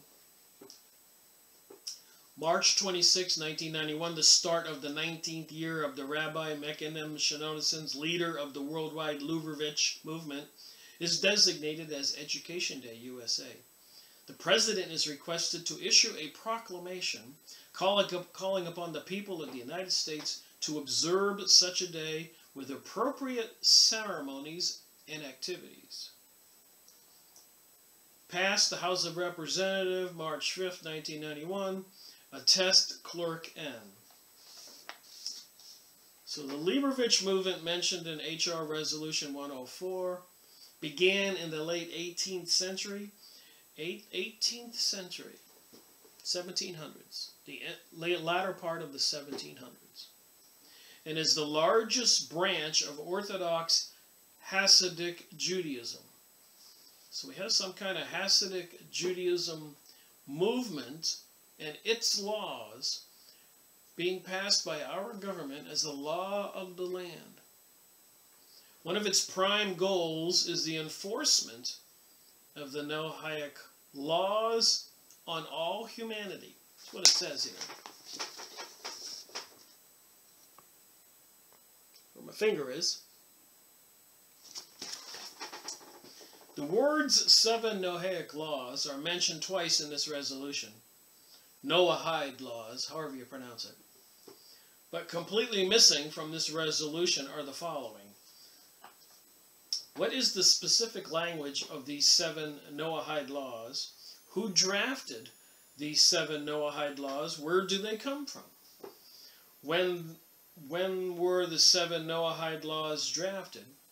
Who defines what the 7 Noahide laws mean? What is the penalty for violating them? So they passed these laws. We ought to know what they are and what's the penalty for violating them. And who will administer them? Well, I have a suspicion I know, but let me finish reading. Alright, let me try to wrap this video up, finish reading the Noahide laws and this information, and a little bit more from the Book of Enoch. And I guess there will be part 4 eventually of the Book of Enoch. I've got so much more to read. Man's 7 Noahide laws versus God's 10 commandments. To whom do these 7 Noahide laws apply? And who makes that decision? Is H.J. Resolution 104 containing the 7 Noahide laws constitutional? What is the specific language of these 7 Noahide laws? The Encyclopedia of Judaica, that's what it says here, describes the Noahic laws. The words Noahide and Noachide are used interchangeably as follows. The Noachide laws, the Encyclopedia of Judaica. I suppose I have to go look this up and read this. Alright, here we go. Number 1. The Noachide laws, the Encyclopedia of Judaica. Civil justice, the duty to establish a legal system. Civil justice. Remember, the forces behind the scenes right now are promoting the transgenderism, pansexualism as social justice. Just saying. Prohibition of blasphemy, which includes the bearing of false witness, the abandonment of idolatry. No adultery. Remember, they rejected Jesus as the Savior. The prohibition of incense. Get this. Including adultery and other sexual offenses. So on the one hand, they're promoting pansexualism, homosexualism, Ashley Madison, adultery, confidentiality guaranteed according to that website. And all this freedom, TV programming, on the one hand. The other hand, without everybody knowing, they passed the Noahic laws. They purchased 30,000 guillotines to enforce these laws. So they're promoting do as thou wilt. They pass laws here. They can behead people who do as thou wilt. You think they're doing that by accident? Trying to get more people to be perverted people? Selfish people? Thieving? The prohibition of murder. Also that of theft. The law against eating flesh, a limb cut from a living animal, i.e. cruelty in any shape or form. And this is from the Babylonian Talmud, which has a lot of nasty things in it, and it's the backbone behind the Jewish utopia and Zionism, where these people believe they have the souls from the divine spirit, and the rest of us have souls from evil demons. If you watched my videos, you know what they think of Gentiles and what the plans are for the future. for non-Jews. And of course, not all Jewish people are in on this. It even describes the Jews who are not in league with them as enemies also. And also, a lot of Jews today are not really Jews.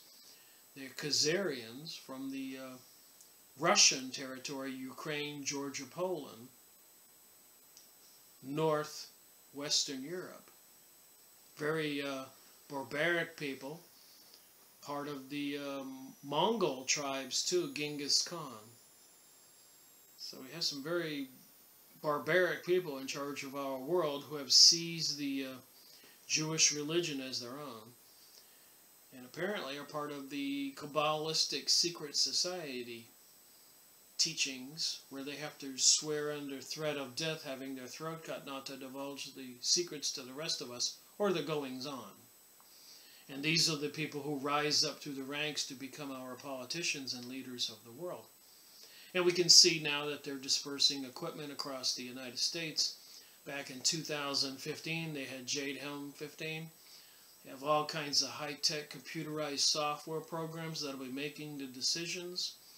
And apparently they passed this Noahide laws, which says it's you can be beheaded for blasphemy and all this other stuff, abandonment of idolatry.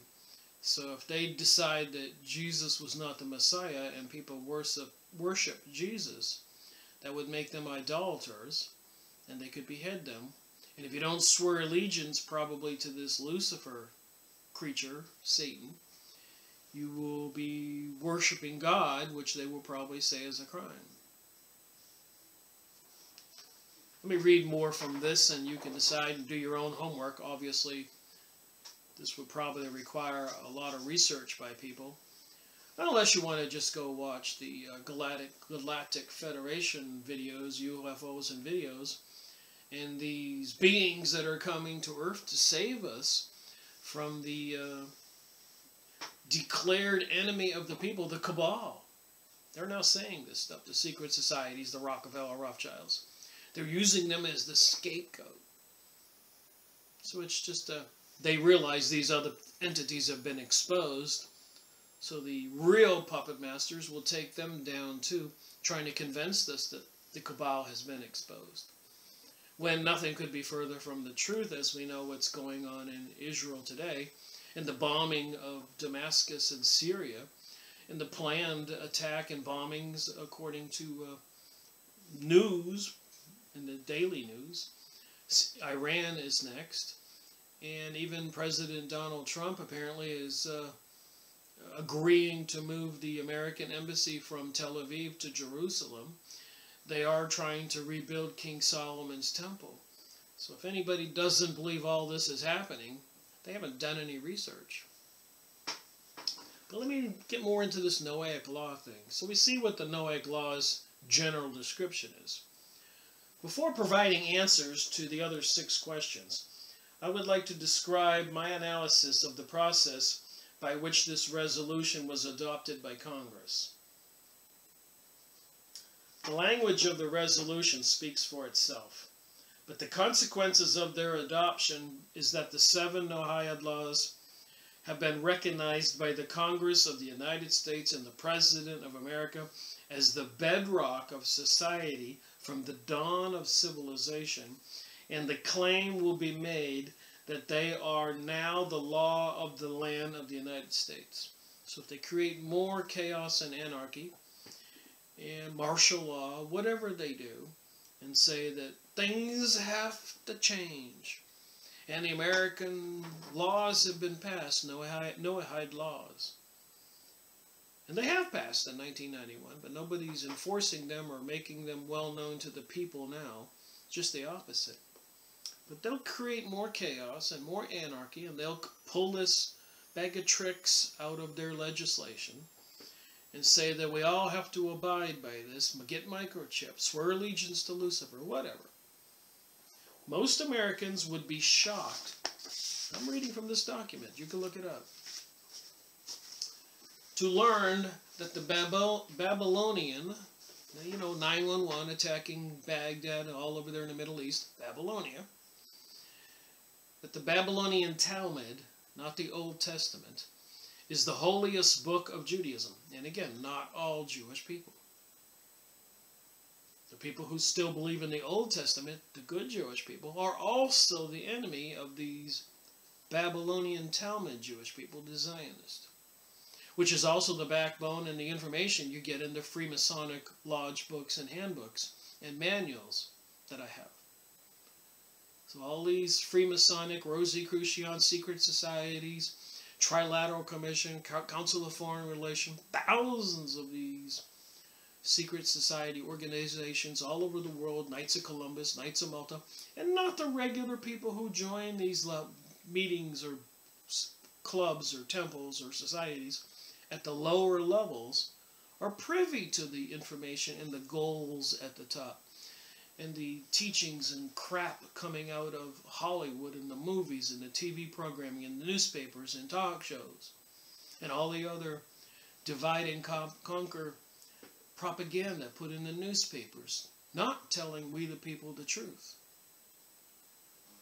A huge deception, beguilement, I keep saying. So if the people knew that the holiest book for the Jews was not the Old Testament, the Bible, but the Babylonian Talmud, the evil book. Just go look up some videos on the Babylonian Talmud, and people will quote you stuff from those books, including permission for them to have sex with 3-year-old little child girls. And we read about Pizzagate and all this other satanic stuff going on all over the world right now. It doesn't take a genius or Sherlock Holmes to figure this stuff out, which provide a specific penalty for violating any of these 7 Noahide laws, namely death by decapitation. That's what it says here.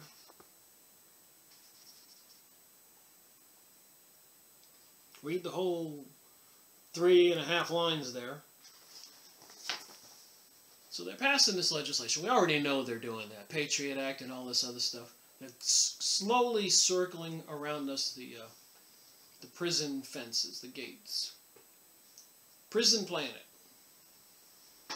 Taking away rights, property rights, everything else. Blaming global warming, blaming biodiversity, sustainability, Agenda 21, terrorism, economic collapse, the American country owing 30, 40 trillion to the world. What will they pull out of their little bag of tricks to say they have to start enforcing these laws they passed in 1991? Make no mistake about it. What appeared to be nothing more than a recognition of a 89th birthday of Rabbi Shananism and the establishment of Education Day in the United States will be claimed by the proponents of this resolution as the establishment of a law by which a Christian who worships Jesus Christ will be charged with adultery and decapitated. Remember, they're already trying to make Christians out to be haters, people who are opposed to gay marriage and other things. It's slowly bringing this stuff about. And they're just mind-controlling people all across the country. And this is not the only source we have this material. I'm going to go back to the Book of Enoch. Read some more from that. Not too much. Based on my 14 years, remember this is a U.S. congressman here who wrote this, not me. Based on my 14 years of service in the House of Representatives, the process by which H.J. Resolution 104 was adopted was a complete disregard and powerful circumvention of a very important basis on which representative government is founded. Everything is by deception right now. Namely, accountability to the people of America on how we conduct the people's business. Specifically, roll call votes are a means whereby members of Congress identify what laws that have been passed and by whom. When laws and resolutions passed by unanimous consent, watch out. In this case, someone or some group wanted to hide the real purpose behind the seemingly innocuous birthday recognition of Rabbi Shnenism. I was not part of the discussion that led to the drafting and presentation of H.J. Resolution 104 to members of Congress, but based on my knowledge of how Congress works, this describes what most probably took place.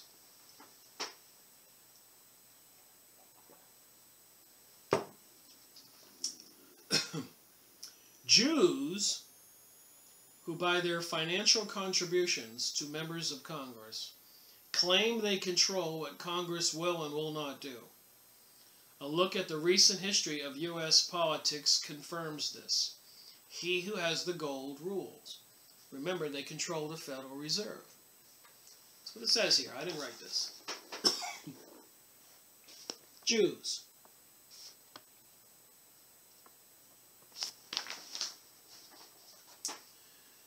Stefan Sizer, author of the book Christian Zionism, first published in 2004, states, "The Unity Coalition for Israel, UCFI, is probably the most recent network of Christian Zionists to be formed in the U.S., yet it is already the largest and most powerful."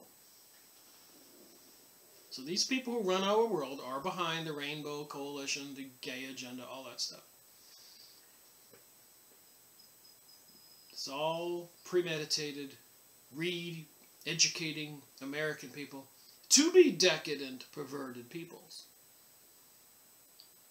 And of course, that's an attempt to destroy us. Family values and Christianity and all that is why America became strong in the world. But these entities, these peoples who want to bring about this new age and new world order want to destroy that. And apparently it has biblical significance with God and Jesus and all that, which should be important for people to think about.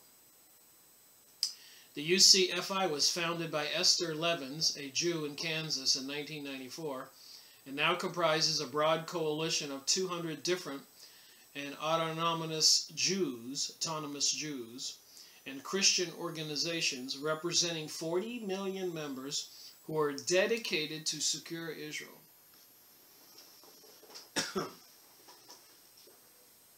Their principal strategy is to lobby the U.S. media and political establishment to challenge what they term disinformation and propaganda, and to express the truth about Israel.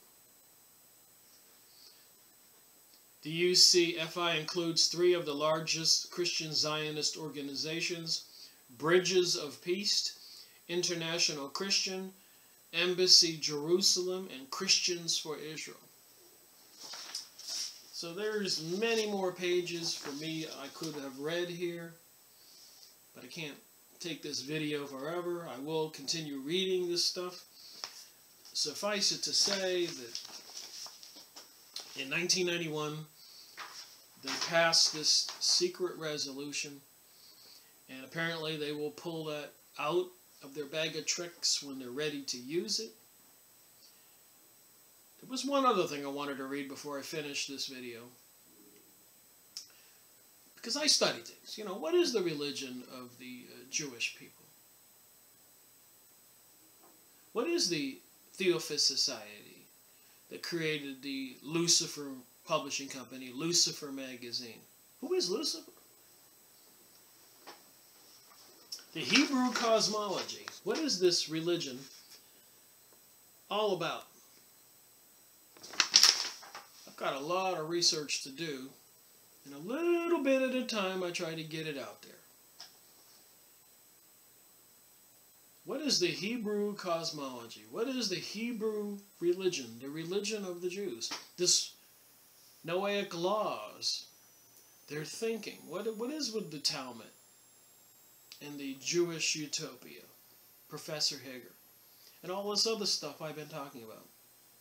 And again, as I keep saying, if I go over enough of this in different sources and different books and different documents, and people open their eyes and try to pay attention, you know, people will come to some conclusions and leave comments in the bottom of my videos. Help me out. I enjoy reading what people say, agreeing or disagreeing. Hebrew cosmology. This world came into existence out of a chaos of fluid driven by a divine blast. This is the epic beginning of the book of Genesis.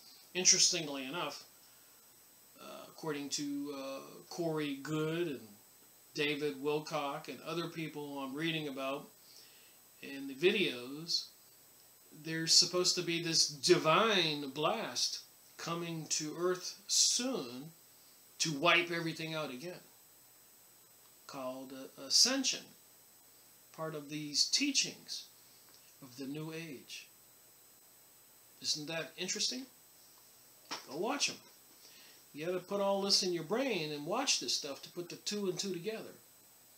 The earth was chaotic and void, and darkness was upon the face of the deep. And God's wind moved upon the face of the fluid. From this primeval matter, in the process of his subsequent creations, was born the home of the living. Look this document up. It's only one page. By the way, I got it from this website on the bottom.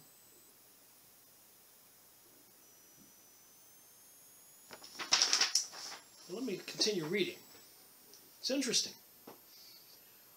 Already before the birth of our earth, so before the birth of earth, worlds were shaped and brought into existence. So worlds were shaped, the heavens, whatever, were brought into existence. Hebrew religion here, cosmology. Only to be destroyed in the course of time. Nor is this world inhabited by men, the first of things earthly created by God. He made several worlds before ours, but he destroyed them all. So they're saying God made many worlds before this one, and he destroyed them all. That's a bit perplexing, concerning. Just saying. The earth underwent reshaping 6 consecutive remoldings. Heaven and earth were changed in every catastrophe.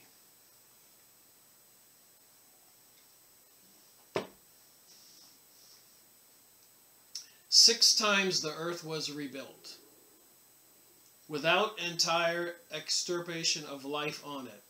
So they didn't wipe out everything entirely, all life. But with major catastrophes, 6 ages have passed into the great beyond. This is the 7th creation, the time in which we live. Not reading all this document, but I did want to make it known to the viewers of this video that you might want to go look up the Hebrew cosmology. Alright. According to additional tradition, several heavens were created. 7, in fact. Also, 7 earths were created. The most removed being the 7th Urza. It's interesting. I think Israel now, on the books I've been going over in the Encyclopedia Judaica, keeps on calling Israel Urza Israel. That's interesting. Is Israel, Urza Israel, plan on being the ruler of the new world after they destroy everything? Followed by the 6th Adama, the 5th Arka, the 4th Habarah, the 3rd Yabusha, the 2nd Tibal, and our own land called Heled, and like the others, it is separated from the foregoing by abysses, chaos, and waters. That's interesting to read the Book of Enoch and think about this. The Hebrew cosmology religion, what they think. The description permits an interpretation that all of the 7 earths exist simultaneously, getting tired of speaking. But a deeper insight will allow us to recognize that the original idea did not admit 7 concurrent but separate firmaments and worlds in space, but only consecutive in time and built one out of the other. The 7 heavens form a unity, the 7 kinds of earth form a unity, and the heavens and the earth together form a unity. The Hebrew cosmology, in its true sense, is a conception of worlds built and reshaped with the purpose of bringing creation closer to perfection. Wow, that's interesting. Wasn't Hitler into the super race? Are we talking about genetics now? GMOs, genetically modified foods, cloning of people, genetically modifying people? Who controls the world now? Israel's Prime Minister Sharon, in a heated argument in his Congress, says they do. This is the Hebrew cosmology. The separation of one world from another by abyss or chaos evidently refers to the cataclysm that separates the ages. On the bottom there's some notes here. I have to look this up. I already read part of it. But L. Ginsberg, The Legends of the Jews. I did look up that in the Encyclopedia Judaica. We will go over that eventually. I can't do everything in one video. Number 4 on these notes says, the notion of a succession of worlds created and destroyed is common to many nations of antiquity. And it has a lot of things here referencing the Theophist Society, China, India, Hindu, Buddhist religion. The universe is called the Burmos Loga.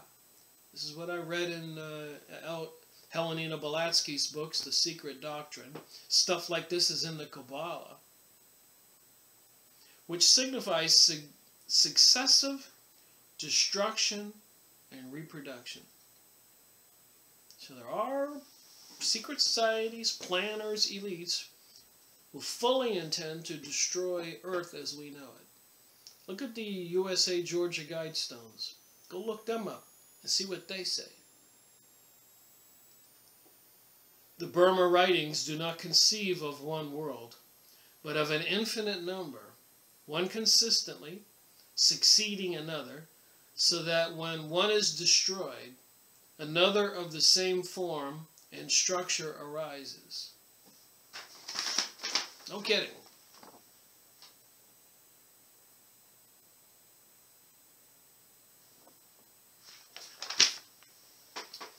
All right, I'm going to read a little more from the Book of Enoch and save the rest for another video. Page 65, 47. The prayer of the righteous for vengeance and their joy at its coming. And in those days shall have ascended the prayer of the righteous, and the blood of the righteous from the earth before the Lord of spirits. And in those days the holy ones who dwell above in the heavens shall unite with one voice, and supplicant and pray, and praise, and give thanks, and bless the name of the Lord of the spirits. And again, I'm reminded of the Lord's Prayer, Our Father, who art in heaven, hallowed be thy name. Thy kingdom come, thy will be done, on earth as it is in heaven. That's the Lord's Prayer for the Christians. Just saying, I'm reading all this stuff, putting 2 and 2 together. On behalf of the blood of the righteous which has been shed,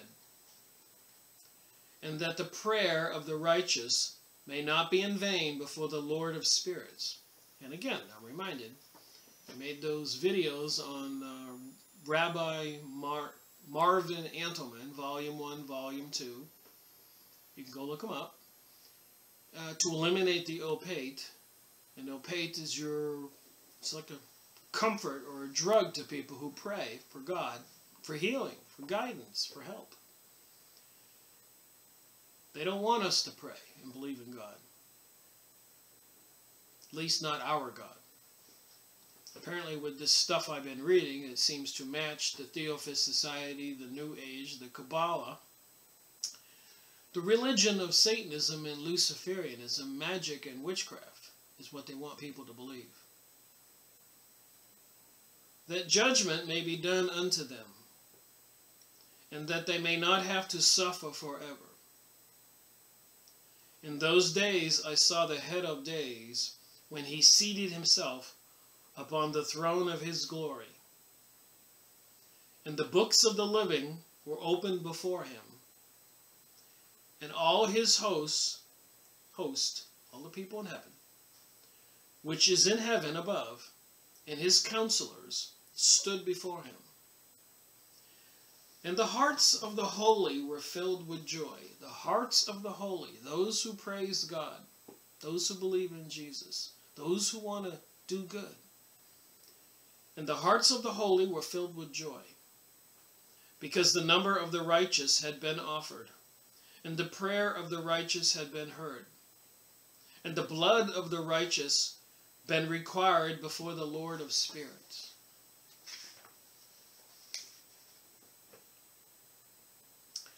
A little more here. 48. The fount of righteousness, the Son of Man, the stay of righteousness, judgment of the kings and the mighty. And in that place I saw the fountain of righteousness. Remember, this is Enoch before the great flood, 2 generations above Noah, who built the ark to save people and animals. And according to my research all over the world, whether you study the Hopi Indians or whatever, before the great flood, the remnants of humans were saved everywhere. Intentional. Facilities were built underground in mountains. Which is inexhaustible. Fountain of righteousness. Which was inexhaustible. And around it were many fountains of wisdom. And all the thirsty drank of them, and were filled with wisdom. And their dwellings were with the righteous and the holy and the elect. And at that hour the Son of Man was named in the presence of the Lord of spirits, and his name before the head of days. So this is prophesying Jesus before he showed up, thousands of years earlier. That's interesting. Like I said, the Pharisees, the Jews were expecting a Messiah. The 3 kings went to Jerusalem, Bethlehem, because they saw a giant star which they followed in the sky. It was part of the prophecy. It's all documented. You can go in the Bible and read it. They're trying to cancel Christmas and belief in Jesus. Look around. Go look at the 7 or 9 candlestick symbols all over our cities and shopping stores this last Christmas, 2016. Unless you're in the Sun Belt of the United States, maybe I'm sure other places, you know, largely Christianity wasn't displayed during Christmas. At that hour the Son of Man was named in the presence of the Lord of spirits, and his name before the head of days. Yea, before the sun and the signs were created, before the stars of heaven were made. His name was named before the Lord of spirits. Wow. And he shall be the light of the Gentiles. So these people with the Noahic laws who wanted to destroy we Gentiles. That this H.R. 104 resolution was passed that they plan on doing, purging the Christians, the Gentiles, the non-Jews. And of course, not all Jews are in on this, as it says in this material. A lot of Jews still believe in the Old Testament and have not gone towards the Talmud, the Reformed Jewry, which apparently has Lucifer or Satan as its deity. versus the Bible, which was God and Jesus.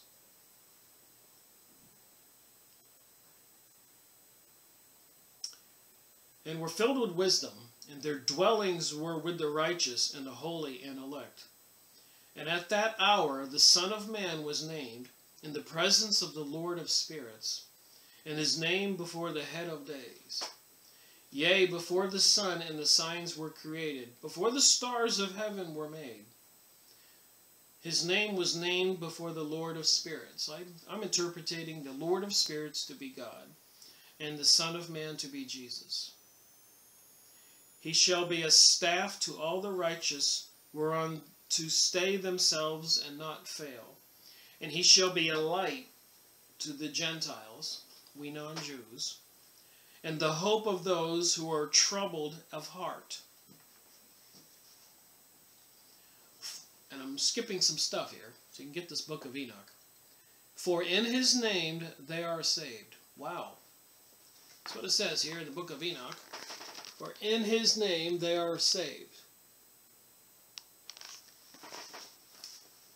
That's what it says in the Bible. If you believe in Jesus, you will be saved. And according to his good pleasure hath it been in regard to their life. Alright, this last part, I'll read it and end this video.